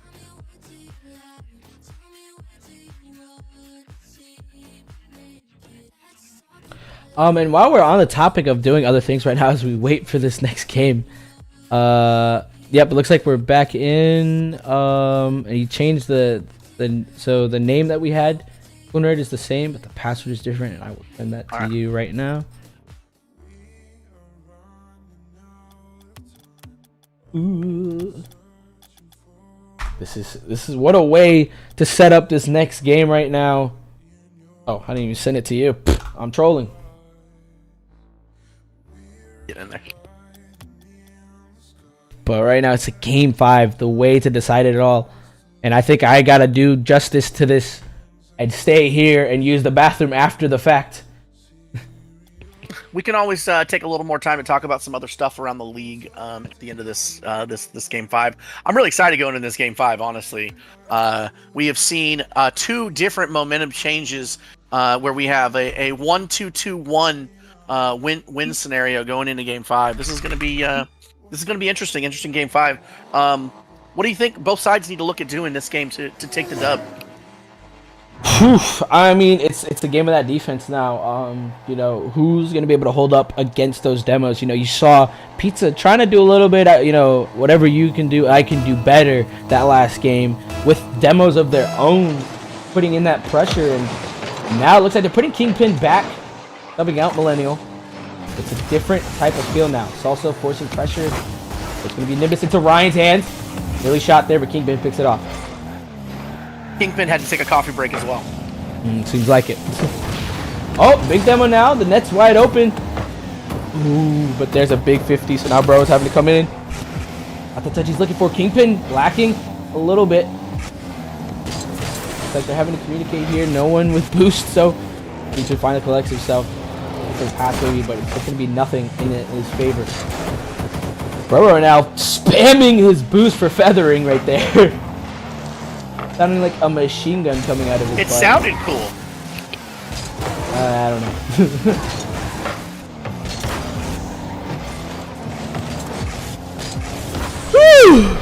Is there nerfs going into this one? I'm seeing a lot of play. I didn't looks like there's a lot of demos on their own favor here, but Salsa's playing far. I'm not sure if that was the play from Salsa's hands, but nothing going against him though, so he's not hurting there. Oh, he's understanding he's got to play this back. That's going to allow Nimbus to get a big touch around. Oh, getting a finger on. Ooh, a near shot there from Nimbus. Good save from Kingpin. Oh my gosh. This is a chaotic game, Cool Nerd. We have 3 demos already, or are we at 4? Couldn't tell you. Go with 4. I think it's 4. Oh, look at that. They're trying to get their own spice a little bit. Oh, a nice touch there from Salsa. Honestly, not a bad play. I don't think Nimbus was prepared, though. You have to respect the effort there, even for a Dominus player. Now Ryan looking to get this ball out for himself. He's going to miss the boost here. So he's going to be serious. He's going to go back around. He's going to go there on the same side. So Salsa's backing up for a better 50. Lack of. And now Bro is going to be able to get it around 2 people. So it's going to be Kingpin versus Ryan there. And 2 minutes down on the clock. Still 0-0. Cod playing it around. Now Ryan's dead. So it's versus Nimbus. Ooh, but an unlucky bump on a COD. But he's still getting these touches.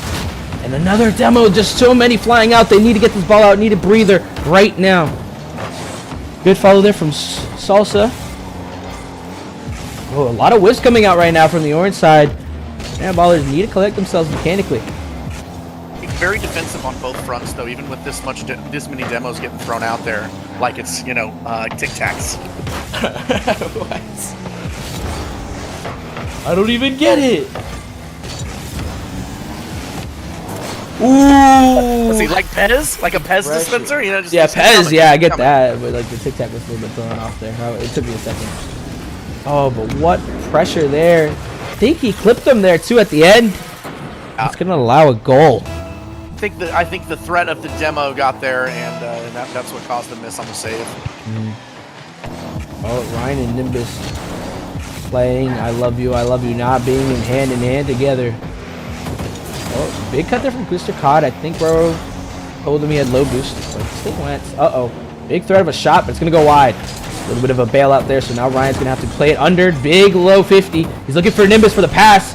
Oh, but he's not able to reach it. That's going to be Salsa. He's last right now, and he's looking for the pass again. These are good plays.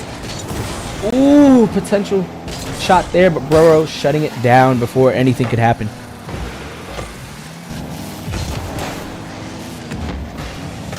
What a bump there! And it's going to go in favor of Banana Ballers. I have to look at what happened here again. There's the landing there from Kingpin onto Ryan's forehead, and Mr. Cod playing it well, and Nimbus having to avoid Kingpin because he would have just banged through. So good pressure there from Kingpin all around. It was a very good play overall.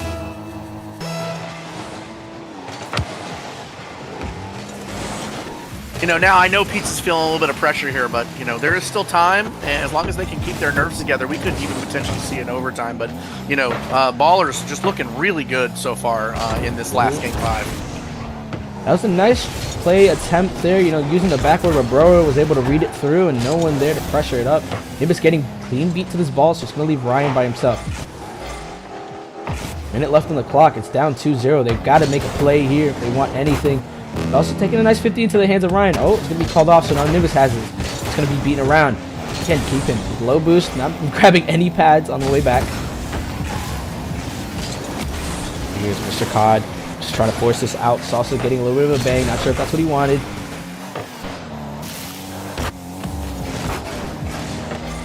We're nearing 30 seconds left in this game, and they're still on the defensive side, but Nimbus is being a little bit of a rat there, trying to go for those big demos. And there it is right now, potential shot, but Ryan's gonna go wide. Oh no, 30 seconds right now. They've got to get this pressure going. Oh, and there it is! By the hands of Salsa. There's some life. He beats around two people. And he gets a huge 50. Staying on the ball and Ryan threatening it. And Kingpin actually just kind of playing his position, but either way, Ryan played great there to prevent any sort of save or pinch save. And they have signs of life. Oh, now here it is. The big 50 coming into favor for the blue team. Now it's going to be a big side pass. Salsa getting saved by Mr. Cod. 10 seconds left on the clock. Kingpin's going to be taking this down with 0 boost. He's going to throw it high. They don't know this just yet, but they need to get this ball out fast. Ryan's trying to play it high, but playing it slow. So now he's going to be able to hand it here. He's going to take it up the wall. Trying to look for the pass. Mr. Cod reading it all the way through. Salsa's going to get a big touch here. Don't mess it up here right now. Nimbus looking for the pass. Oh, he's going to be throwing it high, and no one's there to follow. Kingpin's trying to get his own counter shot. He's going to leave it up. He's going to be calling him out. He's going to be saying we can lose or we can win it the real way. And right now this ball's still flying. No one's going for the ball. He's going for a big touch. Nimbus looking for the touch, and it goes down. Falling. Either way, that was a really great series. Good job to the Banana Ballers. I know that's a tough loss for Pizza, but for me, for all the spectators, for you, really interesting and exciting game to watch. Mm-hmm. What a game there. Kingpin leaving it up at the end too. Showing potential time to be able to get a score there. Salsa, I feel like, played really great that last game, I think a good substitution, but just a little, too little, too late. We're gonna get this next game set up, and then I'm gonna go use the bathroom. Yep. We're gonna have a little bit, almost like an intermission, some might say. Next up we have Need to see this, because, gosh, I've been set up for failure. I've got you. The third game today is SeaWorld versus Curse Grand Champ Division. So we're gonna up the speed, up the play, up the mechanics a little, and maybe up the energy. I don't know. That was a pretty exciting game too. Not gonna lie. I loved it. I loved Series it. 2.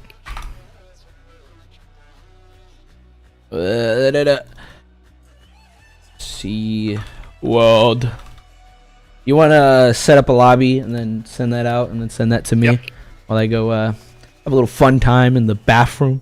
Can do that.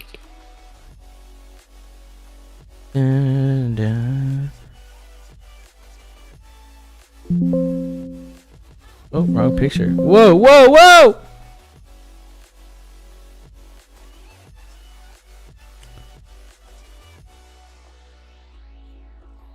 Wait. SeaWorld is Delfino, right? Yep. There we go. Alright. Well, while he's gonna go do that. Good game. What a series there. We'll be right back. I'm gonna go use the bathroom. And we're gonna get right back into the action with 2 more games after that.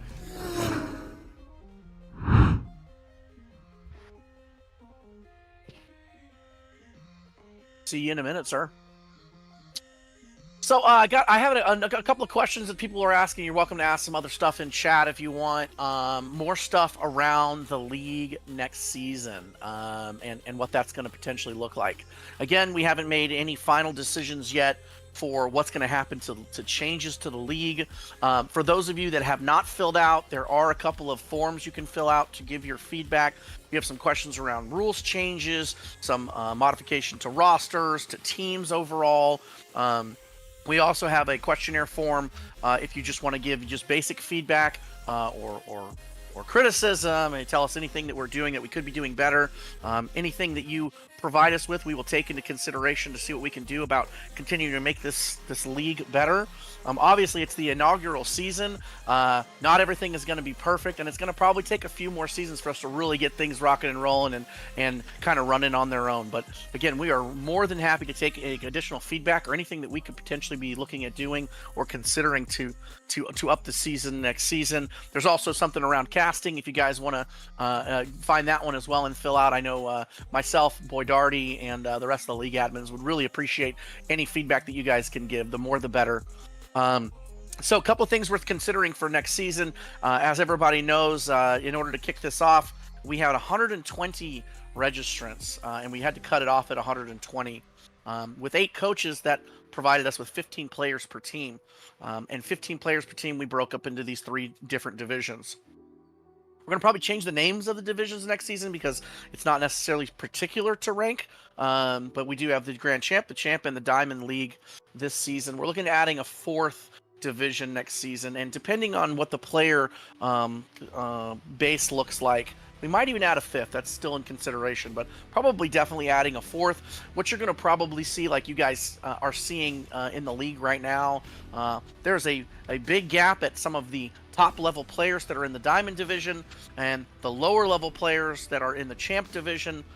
There's a big gap right there as far as total MMR and player skill that we see just from the total number of registrants this season. Probably going to look at implementing a division somewhere around in there. And then again, we're going to see how much that pushes up the ceiling of the Grand Champ division. And we're going to take a look between that Champ 3 to Grand Champ area, Champ 2, top Champ 2 to Grand Champ area. Maybe there's another potential spot for there to go there. From a roster perspective for teams, right now we have 5 players per team, basically with 2 backups or sub-ins. You know, we really looked at doing that from an availability perspective. Wanted to make sure that all teams were able to get players to play, even in the event that people were out of town or couldn't make it for whatever reason. We might look at lowering that next season. Instead of having 5 people per division per team, we may go to 4 people per division per team. Also, from a league availability perspective, 95% of all of the matches that have taken place this season have happened across Saturday and Sunday. And in the existing player questionnaire, about 90% of you have said exactly the same thing, that you're mostly available Saturdays and Sundays. and Eastern time, you're available mostly in the mid-afternoon to late evening. So what we may look at implementing is some standard match dates and times into the season, and then still allow the ad hoc scheduling that you would potentially be looking for in the event that you need to make some type of an exception for your league matches for the week. What we've really noticed is that by providing as much flexibility for scheduling as we have, it's actually been detrimental, and people are not finding time to prioritize to make those matches happen, and instead trying to just figure out something that works. And there's a lot of scrambling that comes last minute, especially with the midweek deadline for posting match schedules. So we're going to potentially look at implementing something to give a little bit more structure to allow people to work around the gameplay times versus the opposite, working around a full schedule that, again, it just appears that we're seeing actually more complexity with that much scheduling than what we would maybe see if we forced there to be games on both Saturdays and Sundays. Again, that's all in the questionnaire, so if anybody has some feedback that they want to add in there, please feel free to go check that questionnaire. We'll make sure that we post the links again if anybody needs them in league announcements or in the regular GCB announcements for your feedback. Please, anything that you have for your insight, we would love to have, and we are still taking into consideration for rules changes as well as other league aspects for next season. I'm back. Hey. All right, cool. Do you want to send out that name and password to the to our favorite players? Yeah, can do.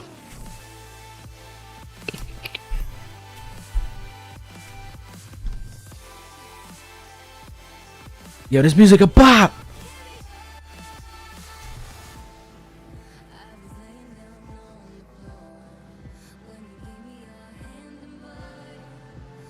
I feel like I'm in space.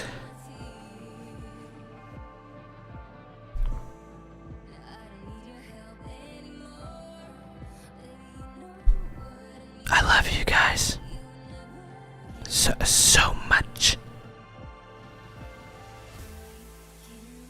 Whoa. Lethal Company, bro. Don't even get me started.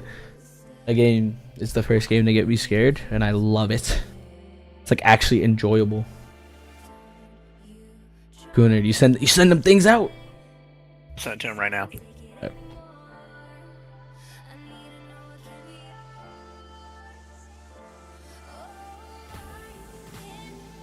Bro, let's turn this music up real quick.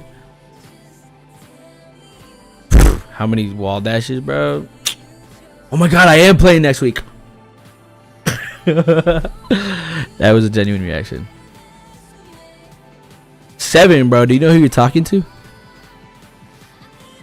Or maybe, were we talking chain dashes or wall dashes? Because I could do a lot of wall dashes, but chain dashes.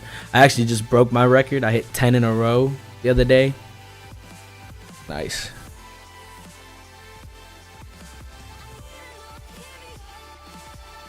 There we go. There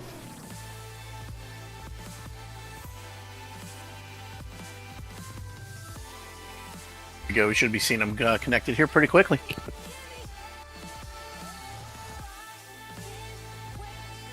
While we How get about from you, started, Gold Moon? Any questions about next season? Anything that you've heard that we should get answered while we're waiting for everybody to get connected here? player retainment. This has been asked to for me personally. People have been mentioning to me, they're like, hey, how are we approaching players that want to stay with their coaches into the next season? Is it gonna be a redraft completely, or are some people gonna be able to stay with their coaches? Is that up to the coach discrepancy? If that's a yes to that question or not.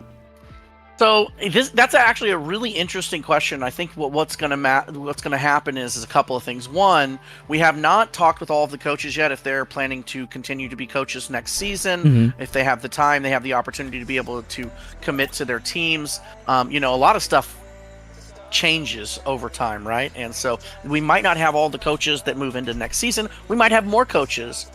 So what does that do if we have new coaches that come in that don't have any players that they had that they could potentially keep? But I do really like the idea of a keeper league. It's something that we could definitely consider. There's quite a few things that we're still looking at implementing next season that are going to be different than what we see this season. And that might change a couple of things from a keeper's perspective as well. it's definitely something that we can keep in mind and look into potentially doing. But at the same time, there's still going to be a draft. And regardless if there's a keeper or not, if there's a draft, players and coaches can all work together to make sure that the draft runs the way that they want it as well. So that's totally possible. We also looked at potentially doing with this following season, doing an auction style of player draft. So that way all the coaches can get any player that they want. It's really who's going to be willing to pay the most amount of money out of their salary cap in order to hit that. So something we're considering there as well. All right. Well, appreciate that. And as we're getting ready for our third game of the day, here we are, ladies and gentlemen. Chad, early predictions on this game. Yep, right here we got Caster's Curse with Fly Kid, Smite, and Talur. I just love to say it. It sounds like, Kalirs or something like that from the pros. And then on SeaWorld, you got Bocce, D-Mat, and Zorni. Oh, Andrey has left the match. Probably stepping out for a little bit. Not sure what's going on there. But either way, as we get into the game, you're going to see a lot of high-flying action here. A little less missed touches and a lot more action, I'd imagine. Here it is right now. Tiller trying to get this offense going immediately. Going to be able to snatch the boost. D-Mat. Going to scoop it around. Fly Kid. Right in the right spot there. Zorni's going to meet him very well and very planned. But a pump from Fly Kid is going to take him out of the play nice for a while. Bump. Ooh, Smite. A little uncharacteristic of a miss there. Fly Kid trying to get a little saucy with the double tap. Hit player ratings like Madden. Oh, that would be funny. Bruh, I swear to God, I could be a 60 overall, but as long as my wall dashes, aka probably recoveries, are 99, that's all I could ask for, bruh. That's all I could ask for. I mean, I've seen some of them wall dashes, and I would say they're pretty good. I think the thing is that the usefulness of them for you, and how is that affecting your play? Oh, dude, it's sexy, bro. The amount of times I'll be chilling on the wall, and then all of a sudden they're like, he has no boost, and then wall dash to get it out. Bro, just ask Othos, bro. I did that the other day when we were playing. Raps. Now back to the game. There's gonna be 2 minutes down on the clock pretty soon, and it's still 0-0. No real shows of who's got the most pressure right now. It's just someone trying to fight for grasp for stuff. A little bit of bully there from Bocce on the Smite. The more of the replays that I watch from the league that get posted in the match results, and the more of the GC games that I see, I always feel like this is how game one goes. It's a very slow, almost feeling out process for, at least it's usually about 2.5 to 3 minutes in, and then all of a sudden it's almost like, the second gear gets kicked on by somebody, and it just takes off. I like that. Oh, here it is, our first goal of the game. This is going to be a long shot from Zorni. Fly Kid trying to rush over. I feel like if he wall dashed there, he definitely would have reached it. But, understandable. Now we're nearing halfway of the game, and you have to understand that SeaWorld is probably feeling nice about that first goal going in favor of them.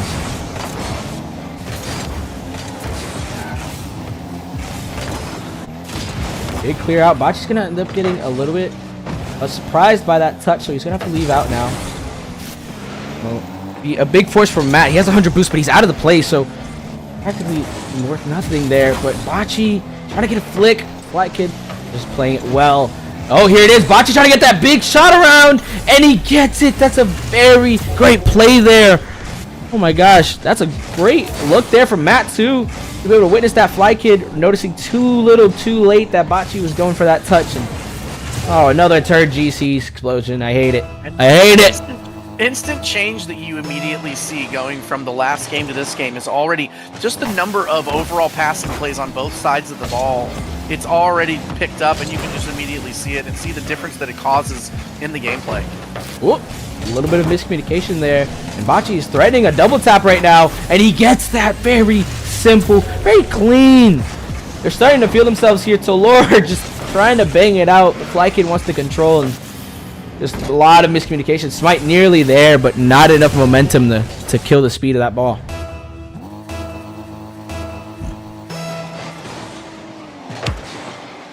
Here it is now. I mean, we saw a prediction earlier from Skeptic saying Caster's Curse was going to take the series. Game 1's looking very much in favor of SeaWorld. But, my favorite thing about Rocket League is it's so fast-paced and anything could happen in either games, whether that be adaptation between the players or maybe it's just going to be a clean sweep. You never know. And there it is. Zorni trying to pick it around and Smite bouncing on the ground. They are just taking off with this game 1 now. Oh, they're just not feeling themselves. DMAT just being an absolute unit, taking every single 50 there. And then, is this the first time that we've seen the Caster's GC on the stream? I think it might. Maybe it's nerves. Game 1 nerves.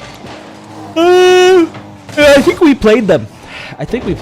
But I don't think we went against with Smite. And it seems like Smite has been in that position to make a lot of these touches, a lot of these saves, and he's getting a lot of misses. And I've talked with Fly Kid, and he has high regards for Smite. So a little unlucky to be seeing this, start for him. But I definitely won't hold it against him currently. Ooh, good communication there. Fly Kid being called off, but it doesn't matter as DMAT just picks it off instantaneously. A big pop out from Talor. It's not a bad pass, but someone has to go up there fast. The communication needs to be, without a second of hesitation. As a player in the league, and as you're thinking of team points, right? Because obviously points are earned for your team every week. It's like the first thing that goes through your mind as you're playing is don't get scored on. Because as long as you don't get scored on, 5 points are on the table. But the minute that point comes down and you realize, okay, now we're down to 4, then you're like, okay, now I just need to make sure that we get a shutout here. And we're going into this looking at 5-0. You've got two sides of the ball, right? You've got the orange SeaWorld, which the chat called out, the SeaWorld being an orange, which they think is a disgrace. SeaWorld, but you got SeaWorld that's going into this saying, all right, we've got 4 points on the table. You've got Caster's Curse saying, well, you know what, now we're looking at 3 points. But it's almost in a certain perspective, having those points taken off the board almost helps to calm the nerves. So I think we'll see if having that off the table helps Caster's Curse kind of turn around in this next game. Yeah, I always like that, that mindset. But I mean, I definitely had experienced it. We were playing against a team not too long ago, whether it be 2 or 3 weeks ago, and we had the sweep. We were doing well, and we gave up a goal, and the kind of it's almost a relief. You're playing, trying your best not to get that score out, and the moment they score, you're just saying, okay, it happens. Let's just go for the next best thing. And it almost, with that relief, you have this confidence, that comes out following behind that. And so it's a very interesting dynamic with this league that it's very fun, And then on the inverse of that too, Caster's Curse don't have to worry about either. They're just saying, okay, you know what, take it game by game, and we'll, go from there.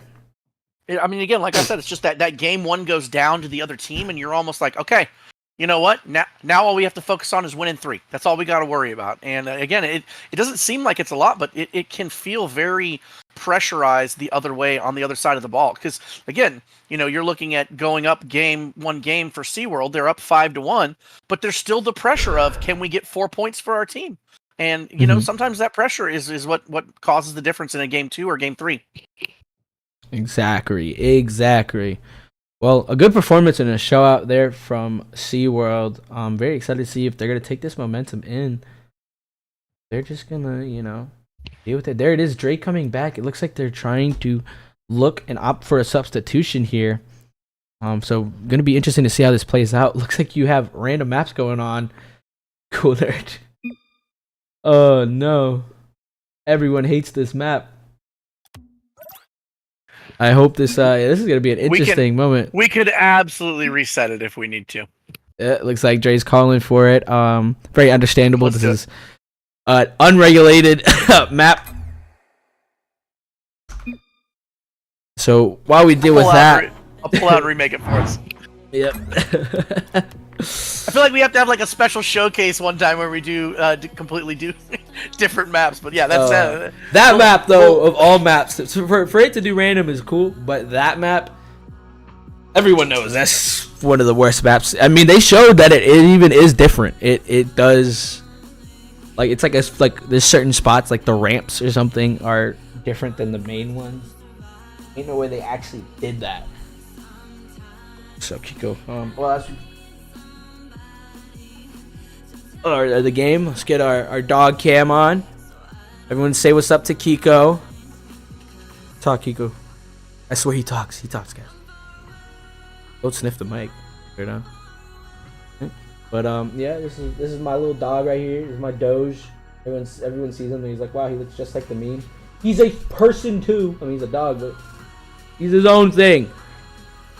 He's the Doge. All right, we're good to go. Then players should be joining back up again. All right, is it the same thing you did? Same. All right. Oh, he's covering my eyeball. I can't see. Cool. Cool. All right. Should be the same thing there. All right. Well, here we are now. It's a game 2. As we all say goodbye to the dog, and we say hello to the second game of the series. You know, the ball was dominated on both sides last time by SeaWorld, both offensively and defensively. So I think what we're going to have to see from Casper's Curse, this is at least a pickup on one side or the other, right? To make the game more defensive on their end or more offensive on SeaWorld's end. And I believe, if I'm standing corrected, oh, they have Dre sitting out again. Not sure if he's having some issues there. I would have probably anticipated a switch out, but I think they're going to put faith into this team right here. And they're gonna opt to continue with this play.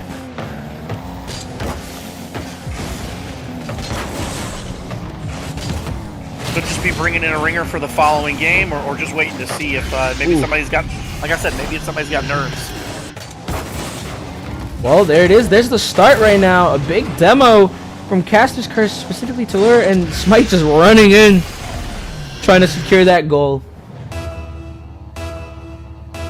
Sometimes the Hail Mary race to the ball is all you got to do, and it just goes in. Oh, big pass out though from Bocce out to DMAT, and a great placement there.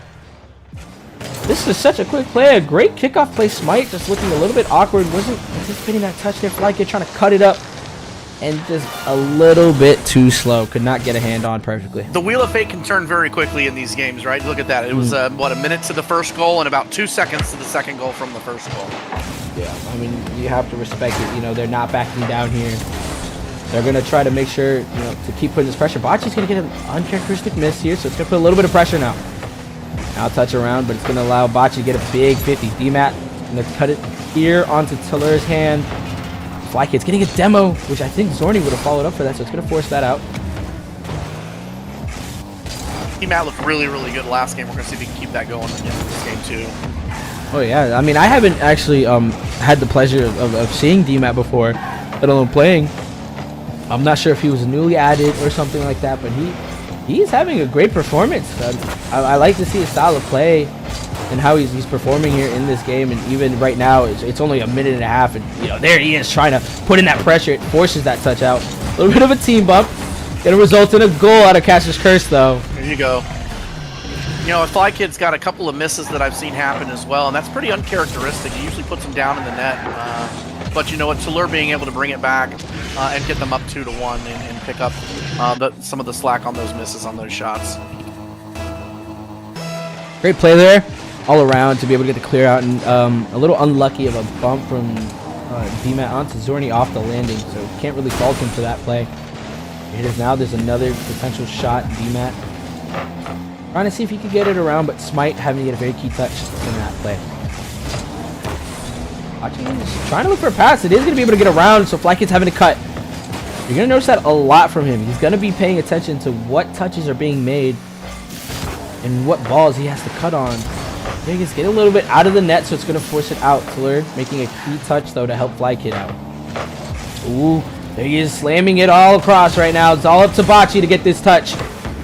Flykid ends up missing. I think he could have gotten a shot around, and now counterattack. Bocce nearly getting a redirect there. Would have been a great play. Oh! Really stayed in there. He's looking for the bump. A great bump at that. But Tiller probably anticipating, maybe not even worried about what was going on that side and just playing his side of the net.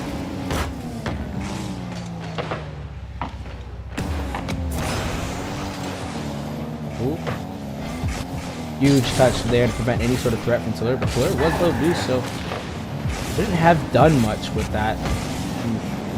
Big whiff, but there's no one to follow up as there was a big demo. Now as we're nearing 2 minutes left on the clock.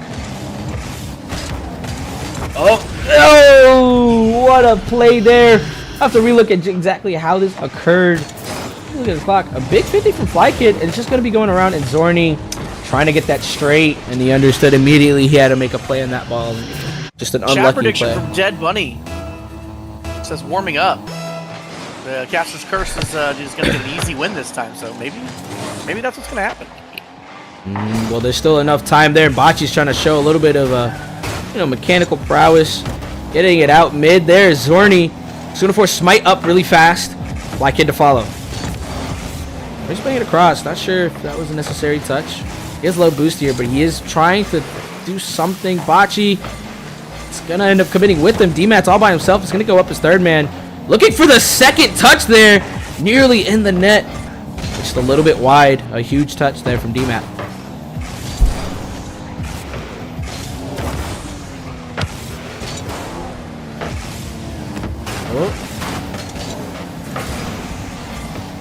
Oh, ladies and gentlemen, what a shot there from Zorni. Wow. Oh, a lot of collateral damage going into the net there. But I think Fly Kid wasn't anticipating Zorni to go there, and it before it was too late. He was already on that ball.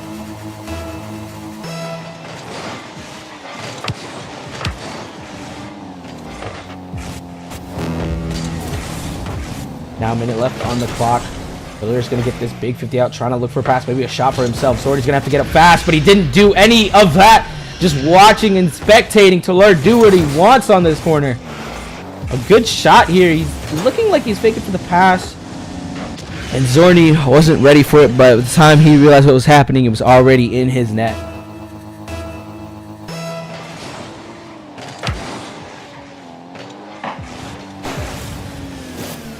Oh, but a big hit around from Smite, nearly getting a goal there. Would have probably been the dagger. DMAT, though, saying not today. She's going to get a big 50. Bocce's going to allow that touch to happen. DMAT. Some sort of touch there. Not sure. Maybe he was thinking someone was challenging, but it ends up just being kind of in vain. But a big beat there. Brody's trying to get the touch out. Bocce can't play on that ball just yet, so he has to play deep. He goes for the hit. Now he's looking for the demo. I'm looking for another one. DMAT's going to be at the shot out, and he gets it perfectly where he needed. What a placement of a shot. One score game. You know, I'm looking at the stats right now just in the games. We got 4 saves to 1 for Caster's Curse. So maybe that will end up being the difference, but looks like we'll see here. 20 seconds, 1 score down. Anything could happen. Well, they were trying to get it over to Bocce's hand right now, so gotta get this touch, but not a touch that he wants there. He's avoiding the demo, so Zorni's gonna be a little bit awkward. Getting a huge flick though. DMAT's trying to follow. Oh, nearly missed there. And now they have this ball up right now. They're gonna have a chance to be able to get any sort of offense going. DMAT is gonna keep this up high. Smite's looking for the touch. Oh, but a big bump, maybe. But Fly Kid's popping it onto the corner, and it just touches the ground before anyone on the orange side can reach that ball. And this second game going into Caster Curse's hand, really close, but a big performance there from Tiller. A 700-point game, 3 goals on 4 shots, 75% shooting for him. Cool. Yeah, I mean, I think the difference in this game was the number of saves, but at the same time, I saw a lot of shots on the goal by Fly Kid that either hit the post or just barely off. I think this could have been a way bigger win for Caster's Curse had some of those shots gone down. So I think we'll see going into this next game.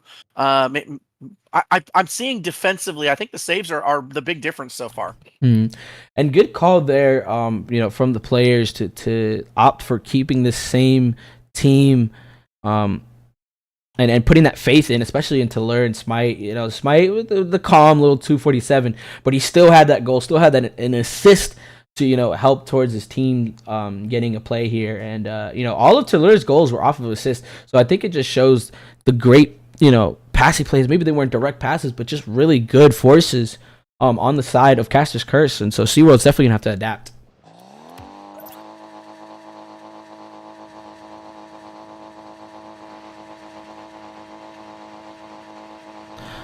This is a big game DMAT's decal. Hang on one second. I gotta go look at DMAT's decal. I think I saw it a little bit. Honestly, I can't lie. It's something I've never seen before, but I like it. I mess with it heavy. You know, it beats the anodized pearl that everyone runs nowadays. And I mean, look at that's pretty sleek. I like it. You know? That was in the store just a couple of weeks ago. I think it was also sold along with the black and white. I can't remember what the name of that decal was called, but the black and white decal that came out the same week that one that you're seeing came out. Yeah, I'm gonna have to give it a nice little 8 out of 10. You know, nothing too extravagant, but nice little you know, just the color scheme, and I like the pattern. Not too loud. Oh, here's Bocce now. He's going to fake the flip reset. He's just going to go around the play. Taylor having to get a big save there. Bocce's just showing out that he can do anything he needs to do with this ball right now. And he is 0 boost, but still cutting in. Going to opt to go for the corner right now. And it's going to leave it up to DMAT and Thorny on this right side of the pitch. Oh, there it is, a threat of a shot, but Thorny's just going to fake it. Isn't going to commit, so he's going to be able to get back to the net, and it's going to allow Bocce to come in around the side here. They're going to go for a pitch play. There it is. Thorny throwing it nice and high for a possible teammate. Bocce throwing it out, so now DMAT can follow. Taylor up fast, though, off the wall to prevent any sort of offense. Again, really good plays on the side of Caster Curse. Their defense is looking very, very solid. And offense is looking great from SeaWorld, but it looks like they're going to have to step it up a notch if they want anything right now. And, ooh. A big dunk there from Taylor, and Zorny just with low boost could not make it in time. Bocce wasn't expecting the bump, and DMAT having a good big play, but Taylor getting a pretty lucky 50, I would say, because he looks like he was trying to go for the low, and really high thrown from DMAT. 3.5 minutes left, still anybody's game. 1-0 though. Game three, I feel like the pace has slowed down a little bit from game 2. Game 2 felt faster for some reason. You know, again, maybe that is coming from the Curse team slowing it down, maybe, but it definitely feels like a more methodical play here coming into game 3. Oh, there's a big bump and a great play all around on the side of SeaWorld. Bocce up to this ball, gets a big touch there, puts FlyKid in an awkward position, and just feeds it into Zorny's hands. And a great play shot from him.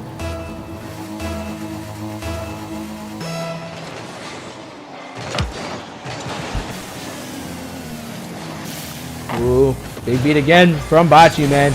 Every time you're looking at him up in the air, he's always getting these balls out wide. He's doing what he needs to do for his team to succeed. It looks like FlyKid knew just that, so he's going to take him out of the play for a while. Okay, just sitting back post, nice and comfortable. Creeping out a little bit, though. I understand he's got a challenge there. Great play. DMAT going for prediction play there. Free jumping. FlyKid, though, sitting on it the whole way through. And now we're at the halfway mark. Getting nice and comfortable. Zorny's going to throw it out to Bocce, but Bocce wasn't prepared for that touch. Give him a little pat on the back. Say, good luck, buddy. And there it is, trying to get that 50. Oh, no, but DMAT gets out a little bit too far, trusting Bocce's touch there. Just an unlucky miss. Smite playing it all the way through.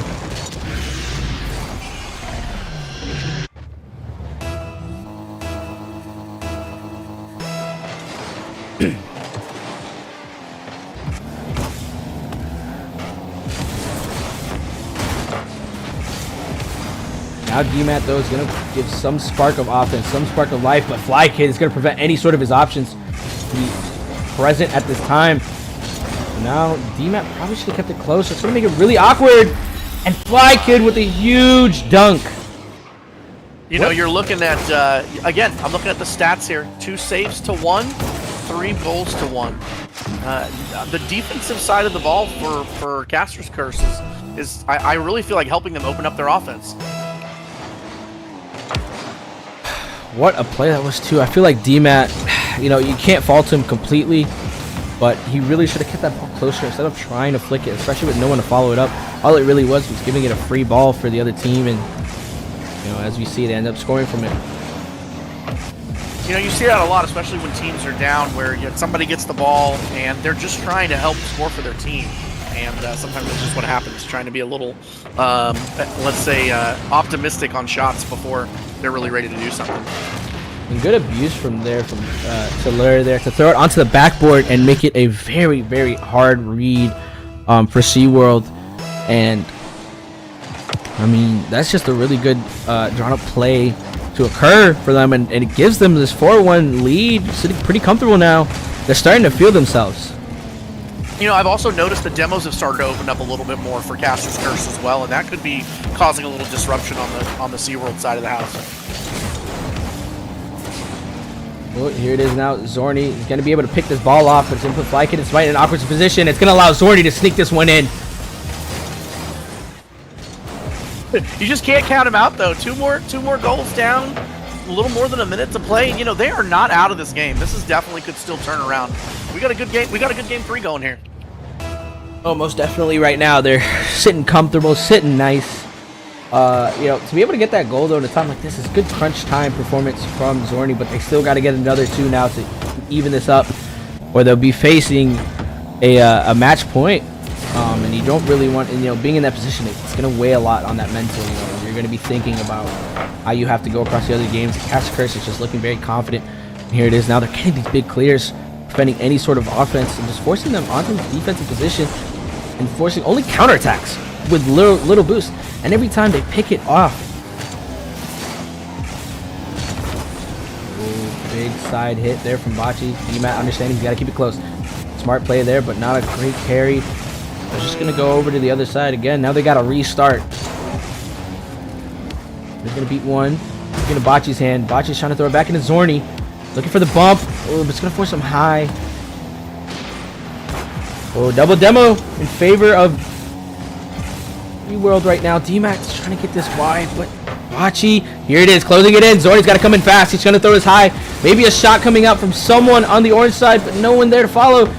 D-Max just going to throw it across, and it's going to be Caster Curse game 2 or game 3. And now we're facing a series point, match point. What do you think that SeaWorld needs to do in this game, in this next game going into it, to force a game 5? Well, a lot of it is a lot of that boost control and implementing DMAT into that offensive position. Every time I saw that he was doing a counterattack where they had that opportunity, they either hit the ball away too easy for the ball, because it's not always a bad thing to do that, especially on low boost positions. But they're making it too easy where you know, players like Smite and Talur can get those big clears and big passes over to Flykid, and then Flykid getting those demos, so they're not allowing themselves to, you know, play slow. And as well as that, it's every time they had those counterattacks, they were very low boost. I think it was just poor boost management, and some miscommunications on, you know, the defensive side. So it's gonna have to be a huge adjustment there for this next game. Do we think we're seeing a substitution coming in here, or we think we're going to see it stay with the same teams at this point? Can't really tell so far. You know, we'll just have to see, understand, you know, what's going to happen. I mean, I like the performance from SeaWorld. They've got a good team there, but it looks like they're going to put Sinless in favor of DMAT. You know, they saw the low point average there, probably going to go based off of that. I personally, I think I put faith in DMAT. You know, he was a huge key in that first game. But I know Sinless is a great player, you know, underrated as hell. You know, so hopefully he does what he needs to do here to help bring them into a game 5. I also swear nobody told me anything about a substitution coming in. That was just a great guess, but I don't know why. I just had a feeling it was coming. It happens a lot, especially when you're facing moments like this.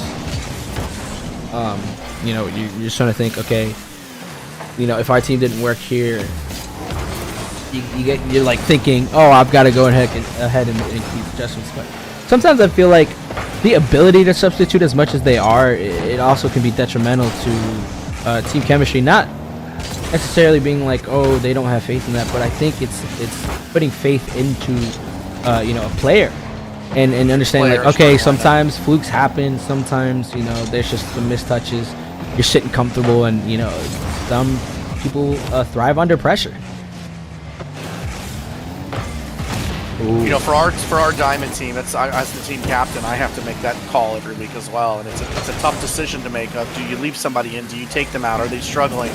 You know, I got scolded in the last week by our coach for I sat out game 1, and the reason I sat out is I don't know if you remember the first couple of weeks on the stream, but nerves got to me really hard, and so I sat out one week and for game 1, and kind of those nerves were gone. So I thought to keep implementing that and to see if that would help, and yeah, I got a little slap on the bottom. He said, "Never again. You're not sitting out ever again." I'm glad that got to you, and you understood. You know, you got to be in there, man. You know, you can't get rid of the nerves by sitting on the sidelines. Forcing me to grow up. Dad's forcing little kid to grow up. A well-played shot there from Fly Kid, but a greater save from Zorny to keep it 0-0. 2 minutes down on the clock.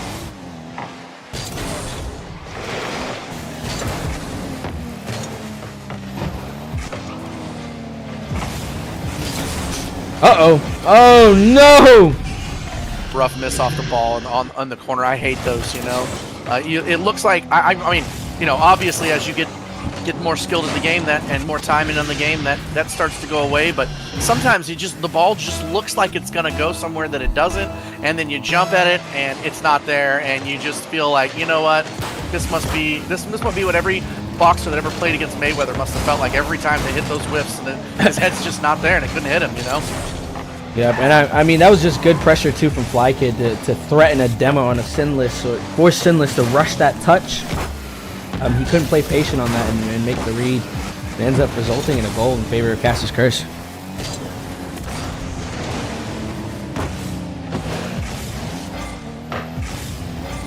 2 minutes now left on the clock as we near that side. Sinless is looking for a pass out, but it's going to go in the hands of Talur. Might be punished, but Bocce's making a big save, but it's still high flying. Fly Kid's got to get some sort of touch here to put anything. Oh, there it is again. They're going to be peppering this backboard, putting that pressure, but no one there to follow, so just allow Bocce to get a free clear and a self-pass. A lot of saves on the SeaWorld side of this game as well, keeping it close. We'll see how that works out for them. Hopefully they can get something going fast right now. You know, they've been held scoreless this entire game, and no real actual shots being able to come out of their side. And Fly can try to place that, and it makes it difficult for Zorny to read, and he gets it around. And I don't know about you, but every time that Fly Kid scores, I love his goal explosion. I love this dragon for whatever reason. It just makes me feel good when I see it, you know. I wish I had it. I wish I had it in my arsenal of goal explosions. That's very nice, and I mean, even a nicer play there. He's going for placement, but even then, it just makes it hard for Zorny to understand if it's going into that top corner or not. So, as difficult of a shot it is, if you can threaten those and show, you know, Zorny's paying respect to Fly Kid being capable of shooting those, ends up, you know, resulting in a miss from Zorny and an easy shot from Fly Kid after the back.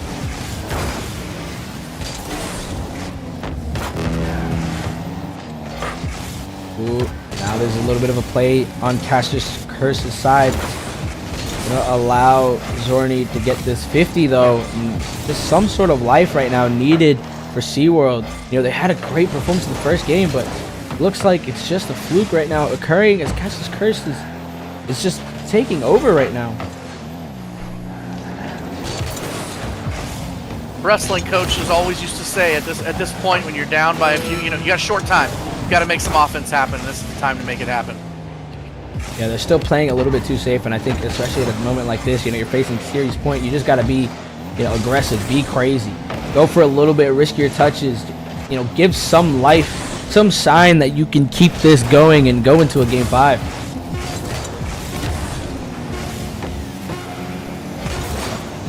But as we see, you know, they're still on the defensive side, and it just looks like it's gonna be Caster's Curse all the way through. And a great performance, a great recollection. You know, good on them to be able to collect themselves after that first game. You know, it's definitely a mental thing there to be able to adapt to that as well. Where it's a 5-1, 5 practically 0 there, and good on them to collect themselves and put them into that position to score out. Well, we've got one more game here, ladies and gentlemen. I need to see who it is right now. Balls versus F Nose GC. Let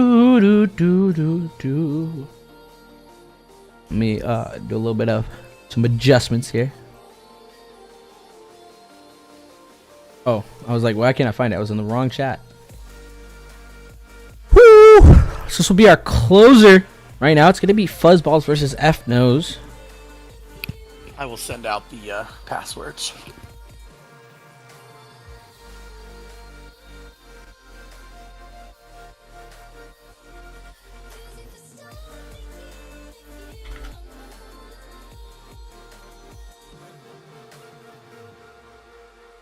I like being able to use the money sign and all these great signs on this thing. Where's the Some money predictions sign? from the chat. What do we think on this game coming up? Where the heck is the money sign? Can't find it. I give up.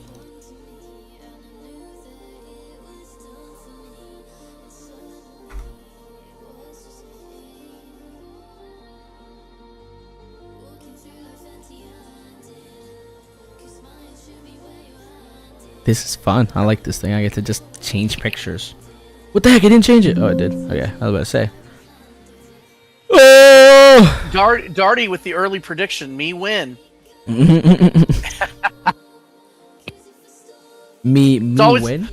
Always good to see some of the casters on there in the trenches, showing us the way that it's done. On top of just being able to come in here and keep the entertainment going and keeping it live. Yep, and as we're rounding out, you know, the games here, just gonna put this in. I believe the document was mentioned from Coolnerd. I'm gonna send the link into the YouTube chat. You know, so those who still haven't done that form for the league stream content, please fill that out when you have the chance. Really helps, you know, to make this better for everyone involved and for you guys as the viewers. You know, we want to make this as comfortable and as fun for you guys as it is for us. Gunnar, can I get that name and password? Oh yeah, come. Oh!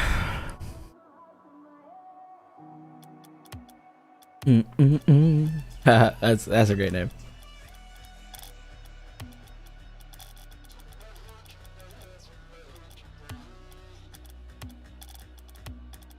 Bangers, bangers, bangers.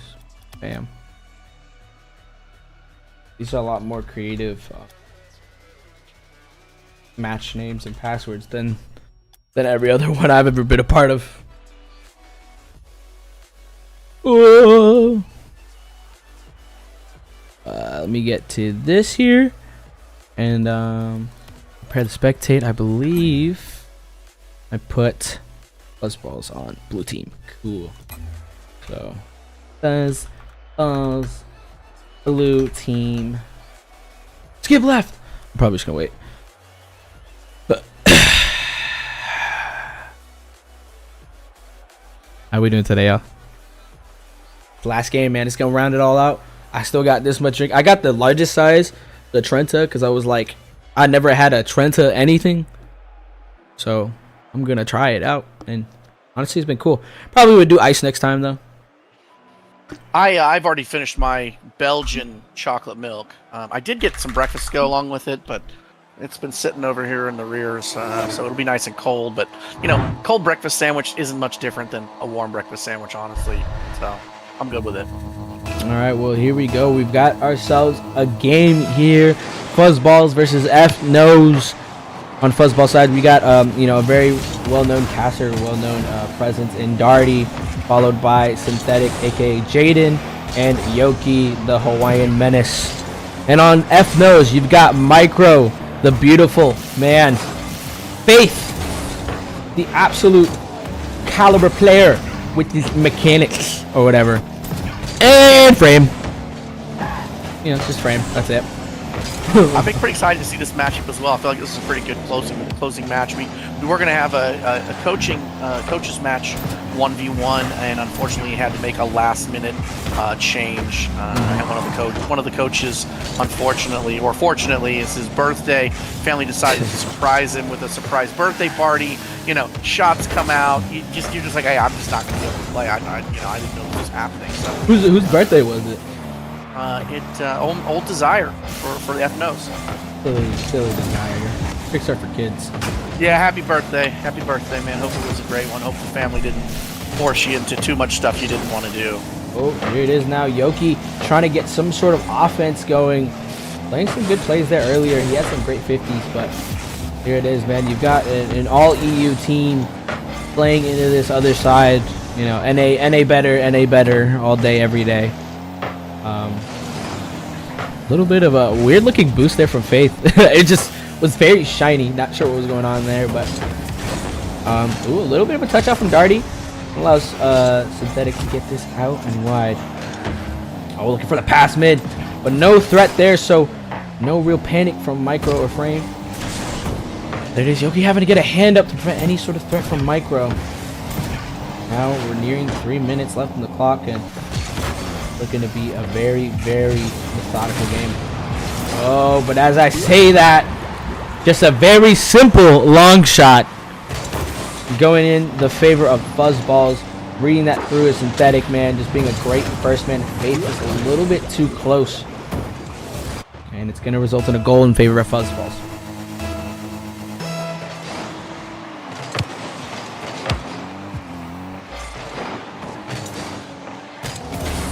Oh, Synthetic trying to get a little bit mechy out there, trying to go for the ceiling shot. It's immediately cut off, and now Frame's trying to get one of his own, just going for a simple touch out. You know, his car and his design sometimes make me feel like it's very heavy. Ooh! But that wasn't really shown there, but we're going to have to look over. As I was talking about Frame, he gets a very nice bump onto Yoki to prevent any sort of touch there. I think it was still going to go in. I thought it was going to bounce out, but a great play there from both players. Two of them, and you know, I don't know if anybody else knows this, Micro and Darty, two of the league admins. So we got 2 of the 4 league admins right now playing against each other. And I know that even though, you know, there's already a team rivalry, but there's always a little more rivalry between buddies when you're working on stuff together and you just kind of want to put it down and show them how it goes. So that dunk on Darty from Micro, I'm sure, felt good there. We'll see what how Darty responds. Oh, Micro with another great shot. What a read all the way through, man. You know, he knows Frame's playing comfortable third, so he just goes out, reads Synthetic all the way through like an open book on a Sunday, and just slots it on the outside. Again, 2 really good challenges back-to-back that resulted in goals from Micro. I like what I'm seeing so far. Not too much left on the clock. F-Nose now taking a nice 2-1 lead. Faith trying to go for the bump instead there. Probably had some plans in which he could have opened it up, so I like the idea there. Oh, Micro having to rush back. Darty taking his time here, going in and out. Yoki, a big demo, so it's going to relieve any pressure, going to allow Synthetic to get a touch, but a little bit of a mistouch, I would say, there of anything. And now Micro is going to allow himself to get this big touch. He probably was looking to get a shot maybe to force some boost out of the blue side, and Synthetic's sitting low, but just gets that boost there. Here it is, another potential shot, but it's always thwarted. They try to beat that backboard, but F-Nose is playing great, understanding they've got to get these clears out. Oh, here it is now, a potential shot. Faith is sitting in the net.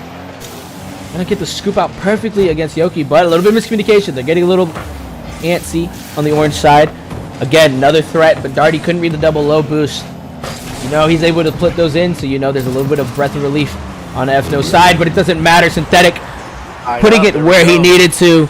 Just low boost on the side of Frame and Micro, Cool Nerd. Yeah, that was a close one.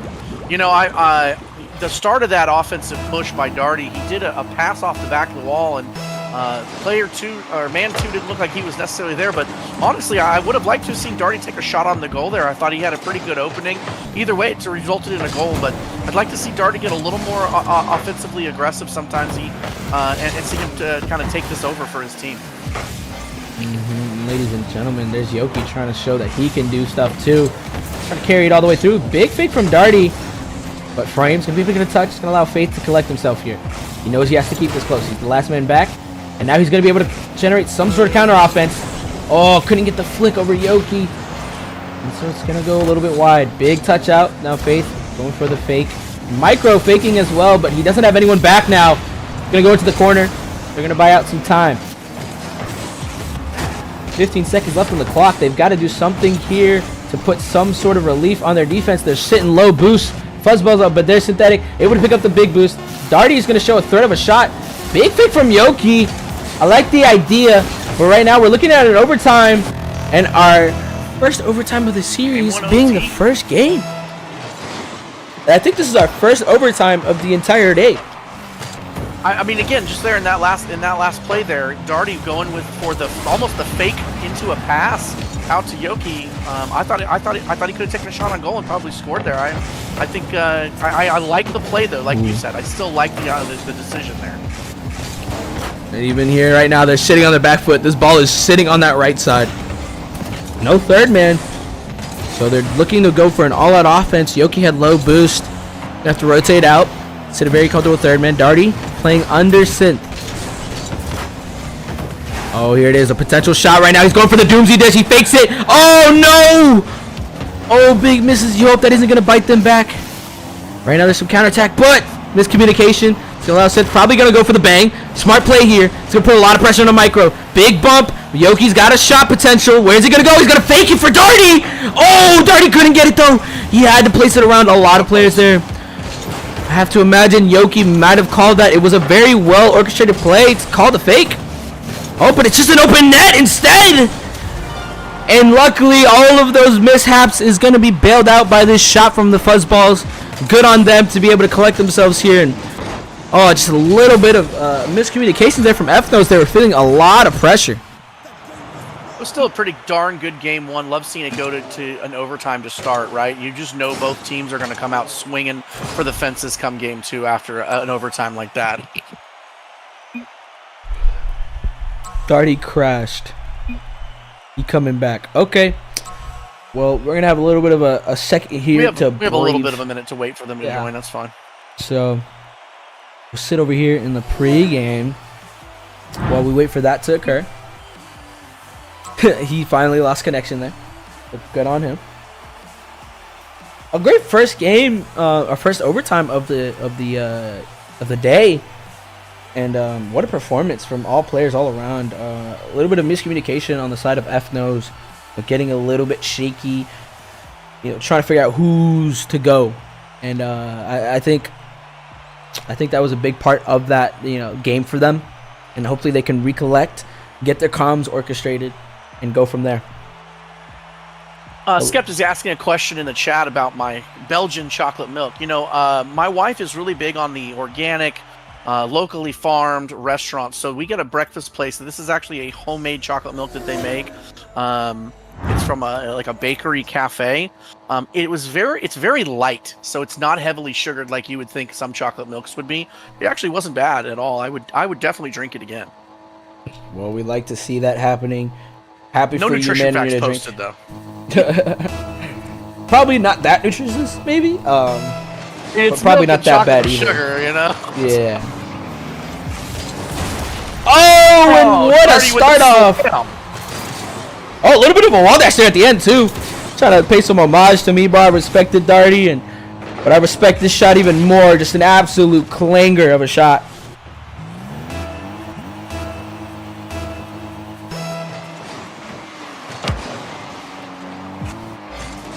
Oh, wait, there's a substitution here. I see Sparrow in favor of Micro. I've never seen this player before. I'm going to be very interested to see how this goes. Yeah, we'll see. I'm actually surprised with the substitution. I thought Micro played really well. I mean, if anything, there it is, though. He's showing that he heard what you said. Yeah, that's a nice vitality. We don't have Captain's Curse in here, but there's always the Captain's Curse, isn't there? Oh, good bump there from Faith. Yeah.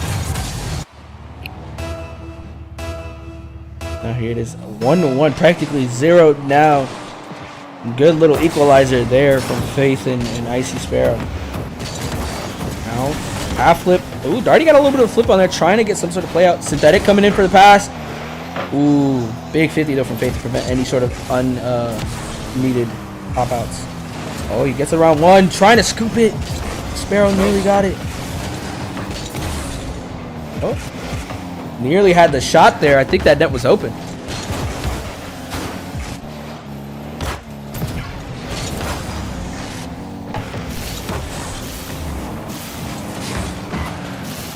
Ooh, big pop out into Darty's hand there.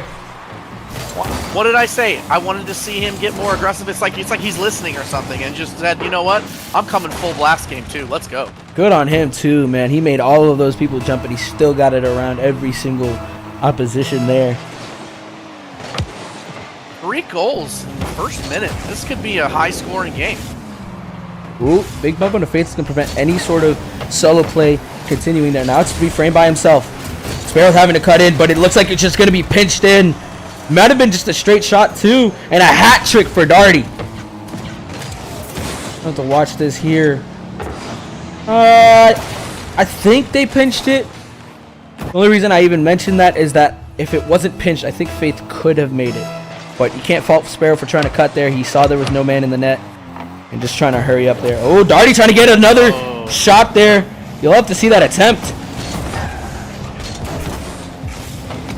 Game 2 hat trick already. And you know, I wonder, if he had to pick the hat, what kind of hat do you think Darty would be wearing? Because I don't see him as a ball cap wearer, you know? Top hat. He's more like top hat and monocle is what Top hat, easily. Easily a top hat kind of guy.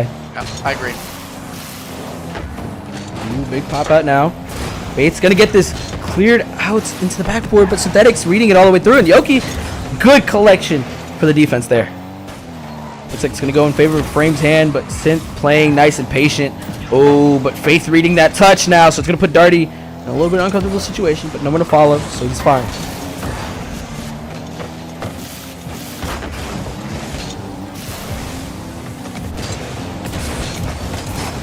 Oh, a little bit of mid-pass play going on right now. But nothing to occur out of it just yet, but Faith has 0 boost. Sparrow is demoed from Darty's rotation. Good relief of pressure there. It's going to look for this 50 now. It's going to go under frame instead. Oh, a little bit of a missed touch from Sparrow. It's going to put it in the side of Darty. A good hit around. He's looking for the pass. Oh, but a miss. Could have been easily a goal there. But you're liking this pressure right now. Jaden with the big dunk. Oh, you see that all the way through. Yoki sees his teammate. Darty's rotating out. He knows he's able to do this. And Faith understanding he has to go fast. It's going to be 4-1 in favor of Fuzzballs. You know, I know Fuzzle's in there with them doing some of the coaching like real time while they're playing. He's got to be excited right now for what he's seeing from his team in game 2 after that great overtime win in game 1. Now as we're near 2 minutes, it's looking very commanding for Fuzzballs. But here's his potential shot from Sparrow.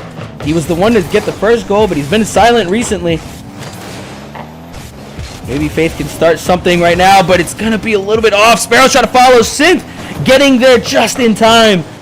A great standoff, and it's going to be a counterattack maybe. Uh-oh, Faith in the air. You don't want to see this position. He's looking for the double. It's going to go wide, so now he's going to block this shot.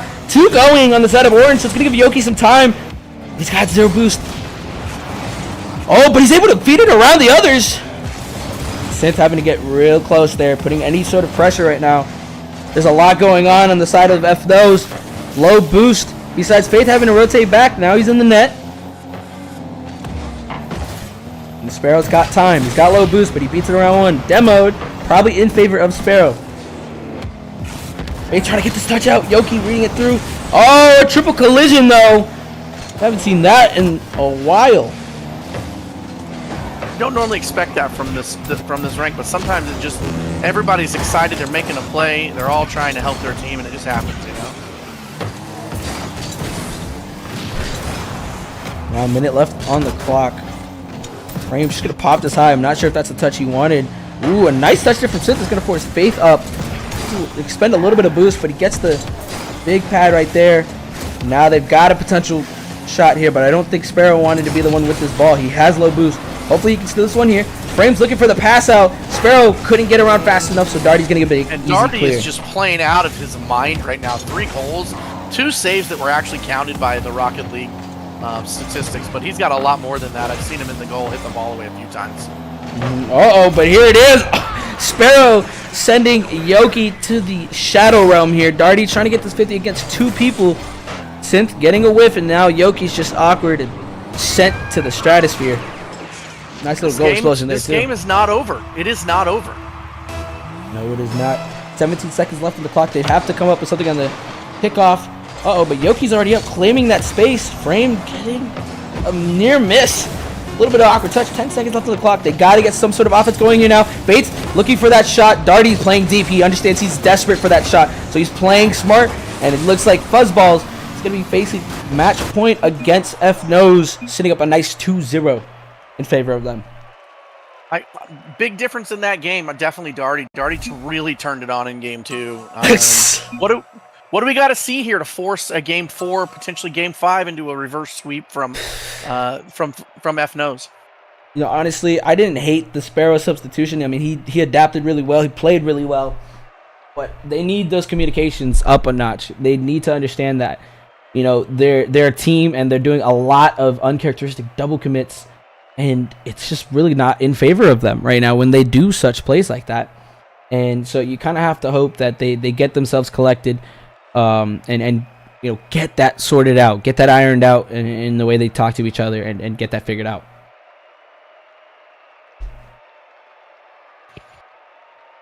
Do we think we see another substitution, bring Micro back in? Or do you think they stick with the team they're playing right now? I mean, you see it's pretty even all around, but it's just, I think it really was just not even what F-Nose didn't do, but what Fuzzballs did, and more so, you know, Darty taking the lead role there. And here he is, he's back, man, and they're threatening a sweep. They're going to put Micro in, and they're going to keep the original team now that forced that overtime. And I think they're going to put that faith in again.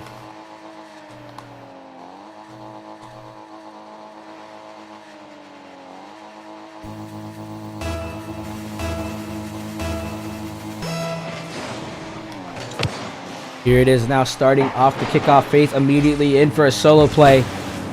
Darty understands he's got to make a touch.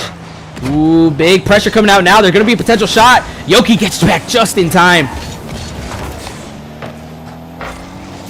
Good plays here now. Faith, a big pinch out. It's going to make it awkward for Synth. But Yoki, it's calm, collected, understands he has time.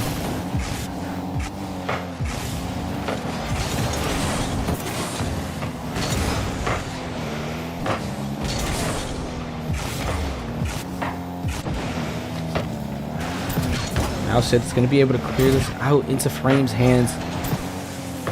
But it's not going to be in favor of them. Going to get the big bump. It's going to buy some time now. Yoki's a little boosted. He's going to look for that corner. Hopefully it doesn't make it too out of pocket for them. And nice, smart play there to keep it close, not bang it away. And allows Yoki to get a touch. Maybe nearly around. Faith reading that through. Good save. Oh! But it doesn't even matter as they come right back. Frame going for a back pass there, or back flip, and they just did not expect Yoki on that second man position. No one even noticing he was there, and they were probably all caught by surprise.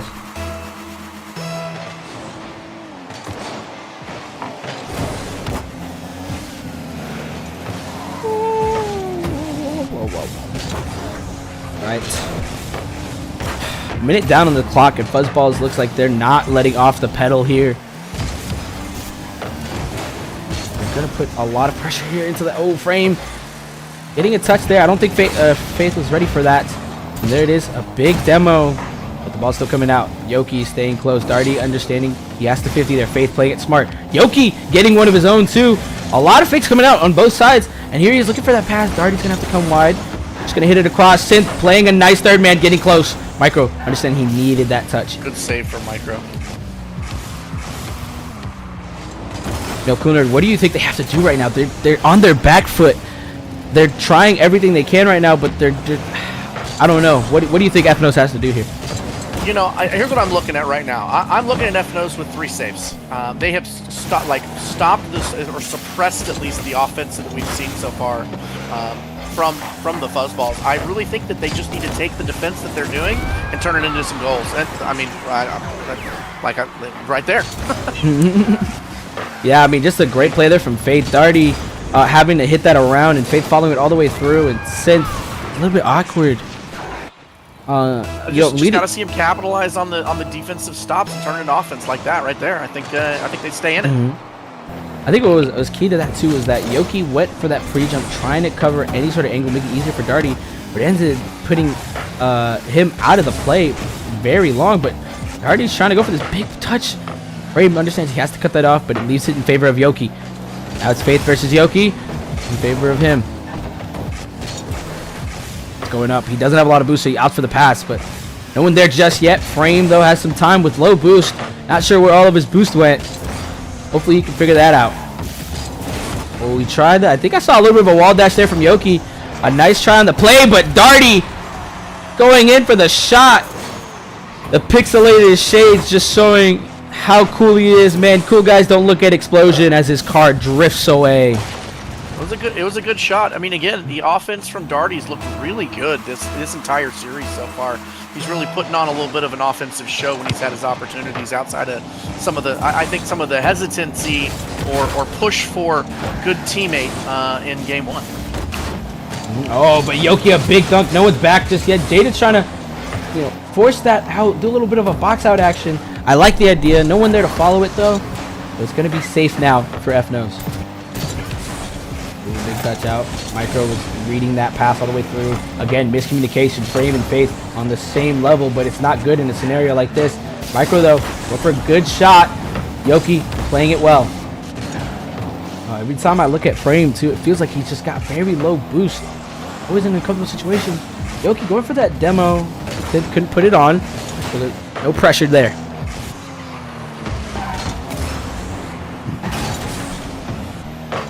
Oh.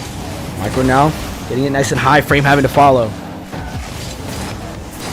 Ooh, don't think that was the touch that Micro was looking for. It's going to keep it in the hands of Yoki. Darty's going to throw it nice and high. Jaden's just up.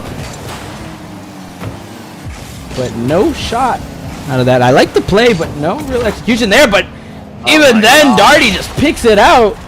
Cooler, what am I seeing? Listen, every single time that we have seen FNOS start to do something, Darty comes in and says, no, I have a different plan for this game, and puts it down in the net again. He is literally just putting on a scoring clinic. I think he's up to 7 goals this series. Absolutely great performance from him, man. I'm happy for the guy. He's able to get his breather from the casting. A little bit of a mistouch here. It's still a minute left. They need to hang on to this. They do threaten a sweep, which would be a really nice point difference for them. It is now Faith. Hasn't been able to do a lot of solo plays there. He nearly does, but I think it would have been better to leave that as Micro had the better follow-up. Now we're nearing 30 seconds. Here's Faith again, allowing himself for the solo play. Gotta go for the... He had the flip there. I didn't even realize that, but Darty didn't even care. Reads it all the way through. Frame, again, with low boost every time he's on this ball. He really has to work on that management right now. It's very detrimental. He has the arsenal to be able to pull offense out. But every time it comes to him, he's very low, very starved on boost. Right now, it's going to be up to Yoki. Keep this out of the way. Faith nearly getting the shot in. Synth getting a little bit of a push from Darty. And there it is, the sweep in favor of Fuzzballs. What a performance from a team, but what a performance from Darty. Darty putting on an absolute clinic. He was the difference maker in both of the second games. The first game still very very much a presence, but those next games, Darty really turned it into let's call it second gear, third gear, and took that game away from them. Lots of good saves from the whole team, but overall, I feel like Darty was the difference maker in that game. That was a really great series. I mean, great performance from Darty, just as you're saying. Like, to be able to do what he did the way he did. Like, it's easy to say, oh, he just got a lot of the goals. He was on a lot of those plays. And one thing that, I talk with Darty about is he loves his speed. He wants to be able to be fast. And in that game, you saw that his teammates allowed a lot of that. They played safer. They played deeper. And it allowed Darty to then orchestrate a lot of that offense. And then, of course, Yoki, getting really key touches. And since third man, oh my gosh, don't even get me started on that. It was great. Played back when he needed to. And then came up close on offense when he also needed to. There were times he didn't even get a goal, but the pressure was really well. And, in F knows, the great caliber players, it's not... don't think the sweep kind of takes anything out of them either. They had great plays. They had moments to shine through. Even substituting Sparrow. Sparrow had great performances. But I think overall it was just a lot of that boost management. Frame especially. He has the ability to pull out those plays. I've seen him. I've played with the man. He's a really good threes player as much as he is twos. He can do a lot of those things. But when the ball comes into his way and he has no boost, how is he going to allow himself to do anything like that? The boost is just the equalizer. It for some it becomes the crutch, but for others it is the difference maker. And not having boost is a tough thing, especially I struggle with it in my because I'm such a bad player in general down in that our lowest division. But the speed overall and being able to maintain that speed and having that there to help you in the boost, it comes in when you need it. You can only speed flip or wall dash or wave dash so much in certain situations, and you just need that boost.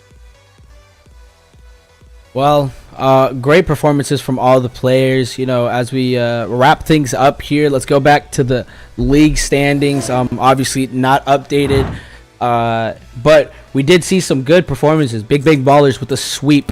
No, did they sweep? I'm already forgetting. Look at me.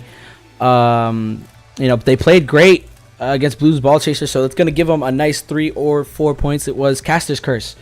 Did what they had to do. They dropped that first game, but they came across when they needed to. And allow another 3 points for them there. Looking at a nice 39. Pizza the Hut, not able to deliver. Banana Ballers is going to go above there. Other points too, like the coach match. We do know that our coach went 2 points in that, so I think that will end up equalizing to 1 point extra. We do have the GC game later on off stream that will probably decide the final standing of that. F Nose sitting at 23, and then Fuzzballs getting a nice 4 points. It's going to tie with SeaWorld at the bottom there. This is a really interesting going into week 7, because even though if you look at the point totals for 7th and 8th place in SeaWorld and Fuzzballs right now, they are not out of this by any means, especially with some of the wins that we saw today and over the week. We have got it's really going to be an interesting last week of the season, because again, nobody's out of it. There is totally point swing possible, but we've even got some really good matchups next week. You've got SeaWorld versus Fuzzballs Diamond coming up first next week, followed by there's 3 GC matches next week that are going down. So you got a GC match happening at for the Pizza versus the Big Bang Ballers. You've got Bloom's Ball Chasers versus Caster's Curse, and you've got F Nose versus Banana Ballers happening before the final coaches match. And this coaches match that's happening next week is very anticipated and hype. You got the two's teammates, Beans versus Othos next week. It's going to be really good. And honestly, the difference really could come down to, let's just see, if you look at these points and the way that they're coming together, it really could come down to Othos having to pull something out of his hat to beat the ones player Beans to get the extra point just for us to make the playoffs as well. So, it's really going to be exciting. It's going to be really cool to see. And it's actually, I'm really happy that it turned out this way, that we're coming into week 7 where everybody's still in it versus teams already being out of it and not coming in there with just on that mindset of we've got to win so that we can go take it and make it to the playoffs. Beautiful. Well said. Well, as we wrap it up here, I do want to give a final reminder. I'm going to send in the forum link there as well. Fill out those forms, get that in, so that way we know what we can do better and what we can give you guys. And as we wrap it up here, my name is Justin, aka Gold Moon, and here supported by Cool Nerd Games, aka Meisner. Aka Meisner. Yeah, thanks for having me today. Of course, you were great, man. Love the superlatives out. and really helped, scope the games out. And yeah, again, good luck everybody. Stay safe, have fun, and always remember, man, it's just a fun day. It's a great day to be alive. Love you guys. See y'all later.